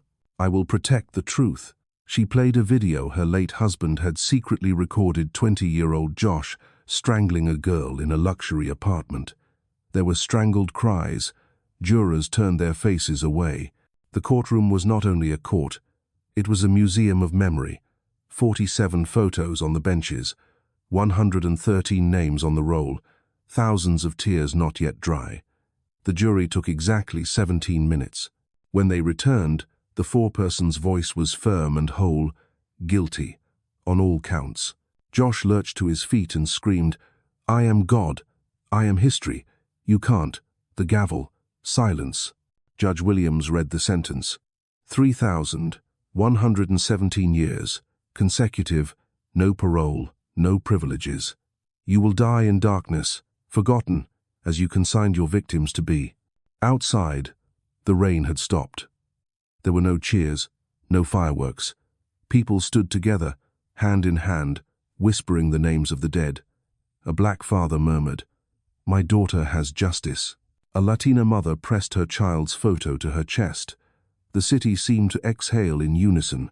In the NICU, Alice carried Emma onto a small balcony and looked up at a sky clearing to the Sunday. She whispered, You'll grow up in a world where justice knows how to call things by their right names. The baby stirred, a tiny hand closing on air, as if trying to hold the first light of a new life. 5 years later, Los Angeles looked different from the highest window of Hartman Tower. Dawn no longer weighed like a sheet of lead. Instead, a pale pink band crept over the Pacific. The plaque for the Blackstone Foundation for Survivors and Justice glowed gently in the lobby, not the glare of luxury brands, but the steady light of a lamp in fog. The doorkeepers had aged with time. Anthony's hair had more silver now, and still held the doors for young mothers carrying babies, elders with canes, and men clutching worn envelopes of evidence. At reception, beside a vase of blush peonies replaced weekly, sat a small tin sign with the words Emma now 5 sounded out each time she passed.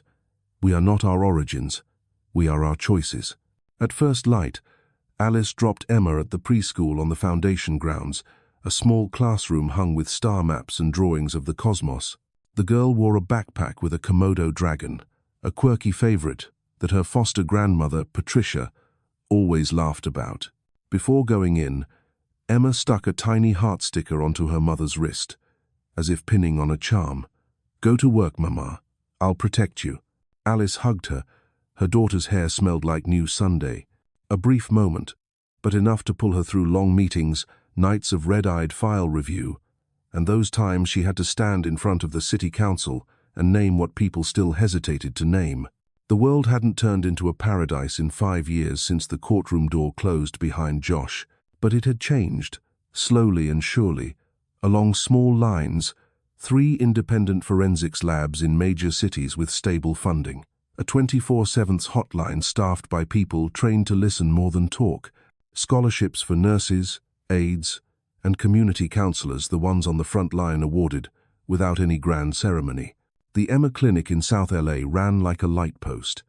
Free medical care for women and children, legal counseling and therapy right next door, windows looking out on a lavender patch to soften the smell of antiseptic.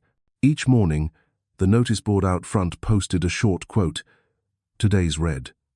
Light arrives slowly, but it doesn't lose its way."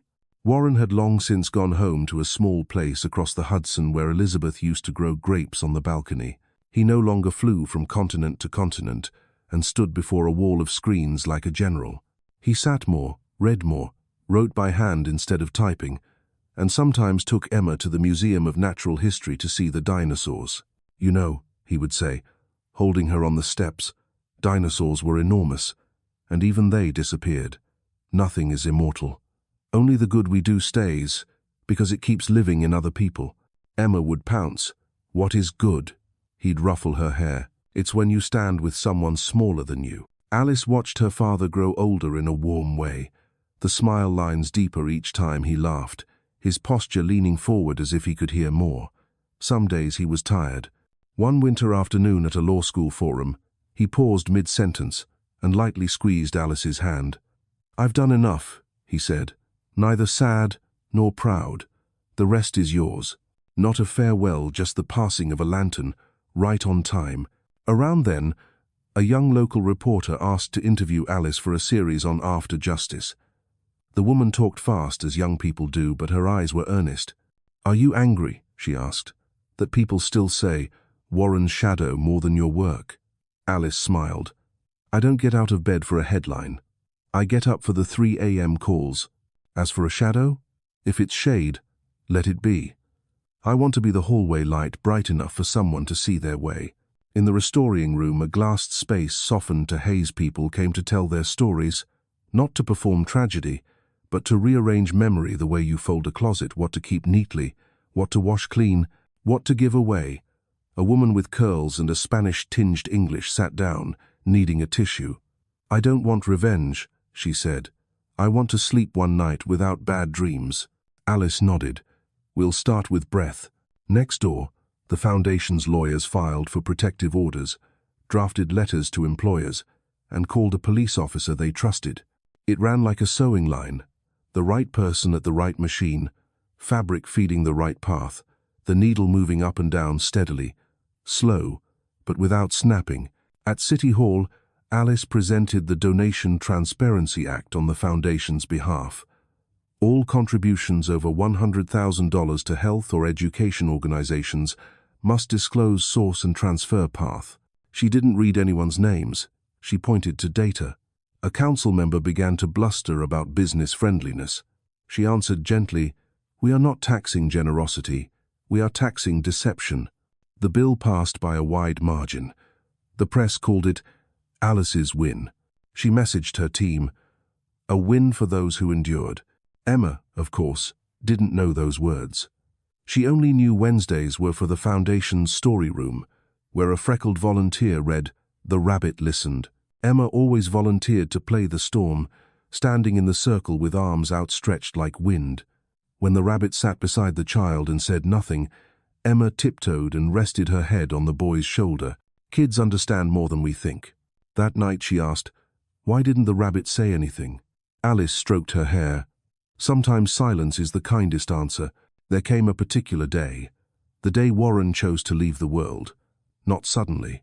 One autumn morning, he woke earlier than usual, brewed a pot of Earl Grey, placed a blue envelope letter on the table, phoned Alice, and said, "Today, I'm going to visit your mother." He sat in the chair by the window, watched the river shine under slant light, and breathed out longer than any breath before.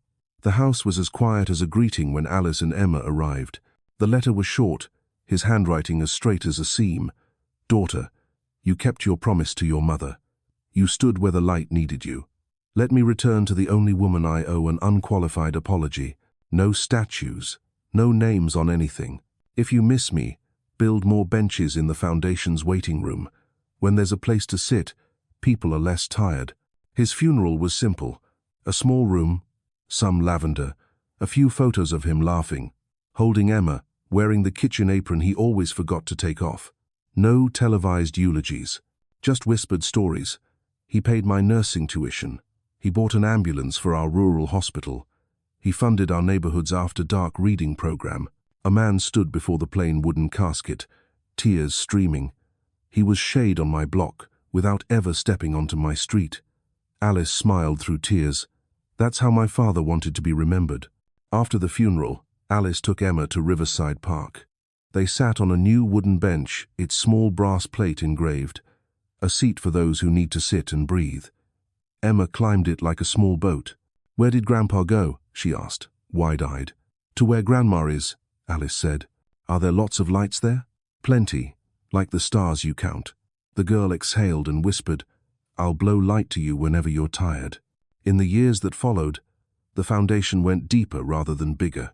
They opened listening centers in 3 hard-to-reach neighborhoods, a back room in an old Boyle Heights walk-up, a ground-floor slot in Koreatown, a basement space in an East Hollywood church. No LED signs, just a hand-carved board. "Come in if you need to sit." There, people learned to speak their stories not to be praised as brave, but to undo knots individually. Some things didn't need the public. The teller needed them out. Each center kept a sharing closet, clothes for court, flats for feet that had run, maternity wear for women showing up at the station with a belly. On the cupboard door, a line read, "Washed and pressed by people who've walked where you are." Justice passes through court buildings, but healing happens at kitchen tables. Alice folded open kitchens into the foundation's rhythm. A volunteer family hosted a Saturday night each month for anyone who wanted to cook and eat together. No questions, no forms, small dishes, chicken porridge, grilled corn, simple soups lay out like reminders that ordinary life is still available. In a Garden Grove kitchen, Emma learned to roll egg rolls with clumsy hands. Rounds turned lopsided, oil spat and crackled. She shrieked with laughter. Oil popped. Alice jumped to shield her. Everyone laughed. Someone said, "That crackle sounds like fireworks." An older man corrected, "No, like rain on tin." Around those meals, people relearned how to name joy without guilt. Witnesses became guides. Patricia, Josh's mother, though frail, still stopped by every Monday morning, sitting in the waiting room to hold the hands of women who stared at the floor when they spoke. "Look at me," she would say. "You are not at fault." She told of being confined to a psychiatric ward, of finding her voice, of standing in court watching her son sentenced, and feeling her heart both break and mend. She didn't canonize herself. She shared how she kept living without letting the past devour her. Emma called her Nana Pat. Nana Pat taught Emma to water plants with an old plastic cup without spilling a drop. "Watering," she said, "is also justice. You give roots a fair chance." One summer, Emma turned 10. She read her first school essay aloud, "People Who Turn on Hallway Lights." She mentioned no biological father, no trial, only Nurse Naomi, who saved her, Mr. Anthony, who carried her mother downstairs, Patricia, who wrapped her in blankets when she was newborn, the aunties at the foundation, who taught her to listen. The teacher wiped away tears not for tragedy, but for the calm of a child who chose gratitude over grudge. That night, Emma climbed into Alice's lap and asked, "Do I need the last name Hartman?" Alice kissed her forehead. "You have your own Emma Elizabeth. Hartman and Blackstone are 2 trees you can lean on if you want, but you are your own forest." The news sometimes still dredged up Josh's name. The content mills liked remining what was already settled. Alice told the foundation's comms team each time, "No comment. We talk about survivors." She built a good docket with stories of recovery, small businesses started by survivors, kids back in school, and moms finishing their GEDs. Media chases clicks with collapse. The foundation chose persistence with rising. A journalist said, It won't get views. Alice smiled. It will get people. Over time, the good docket found its way into public school classrooms, local police trainings, and hospital association workshops, small maps of decency spreading like groundwater. On a rare rainy day, an unmarked envelope arrived at the foundation. Inside was a quarter sheet of paper, the handwriting shaky. I used to be Mercer's bodyguard. I turned away when he raised his hand. I'm sorry. I don't ask for forgiveness. I'm sending my savings to the Nursing Scholarship Fund. Alice sat with the letter for a long time, then placed it in the acceptance box, where the foundation keeps letters that require no reply. On the lid, carved wood reads, "We don't need to forget to go on. We need a place to put memory." One honey-colored sunset, Alice stood on the Hartman Tower balcony, freeways sliding like rivers of chrome, the distant thrum of helicopters now just a faded scar. Marcus walked up with 2 coffees. "I'm old," he joked. "Give me a seat at the door, not the front row." Alice clinked. "You've been at the door all along." They didn't talk about the old days. They talked about the year ahead. A writing class for survivors, a roving counseling team to the Antelope Valley, a paperless micro-fund, fast money for the costs that keep people from leaving, new locks, a bus ticket out of town, a motel night to be safe. The cost of justice, Alice said, should be paid like the light bill, steady and sure. At night, Emma lay in bed while Alice told a story about a city that once confused love with the spotlight and found its way back by hallway lamps. "Mama," Emma yawned, "can darkness ever win?" Alice paused, watching lashes like butterfly wings. "Yes," she said truthfully. "Some days darkness wins, but it can't last. Darkness makes nothing. It only swallows. Light makes." Emma nodded, drifting. Outside, a star fell like the pen stroke at the end of a sentence. 15 years later, a small ceremony was held in the city hall. Emma Elizabeth, nearly as tall as her mother, hair tied back, eyes bright, took her oath as an attorney. No TV cameras, just a few chairs for family and foundation friends. Emma held the toy gavel she used to bang on the dinner table and laughed. Finally, using this in the right place. Her speech was 3 minutes. "I put the gavel down whenever I leave the courthouse. Justice doesn't start on the steps of a building. It starts where someone dares to say a minimal sentence. I'm afraid. I will stand there." Alice felt something hot and salty rise in her throat. Patricia wiped her eyes in the back row, laughing so hard her shoulders shook. On Alice's desk sat 3 constants. A photo of Elizabeth, head tilted and laughing in a little diner. A scrap of Warren's handwriting that said, "No statues," and the tiny heart sticker that Emma gave her each morning. Beside them, a to-do list that never ended. There would be other Joshes not with the same name, but the same hollow power. There would be stories to retell and laws to rewrite for the right people and harms. But now they had a structure: clinic, listening room, open kitchen, writing class, microfund, acceptance box. Justice was no longer an abstract longitude, it was a calendar. And on a quiet evening, no helicopters, no sirens, Alice opened the balcony door and let warm air into the room. She thought of the life behind her: slaps, bruises, midnight calls, signatures, hands held. She didn't romanticize the fractures. She knew healing leaves scars. She leaned against the frame, watched streetlights sift through leaves, and recognized something simple. They had finished the hallway.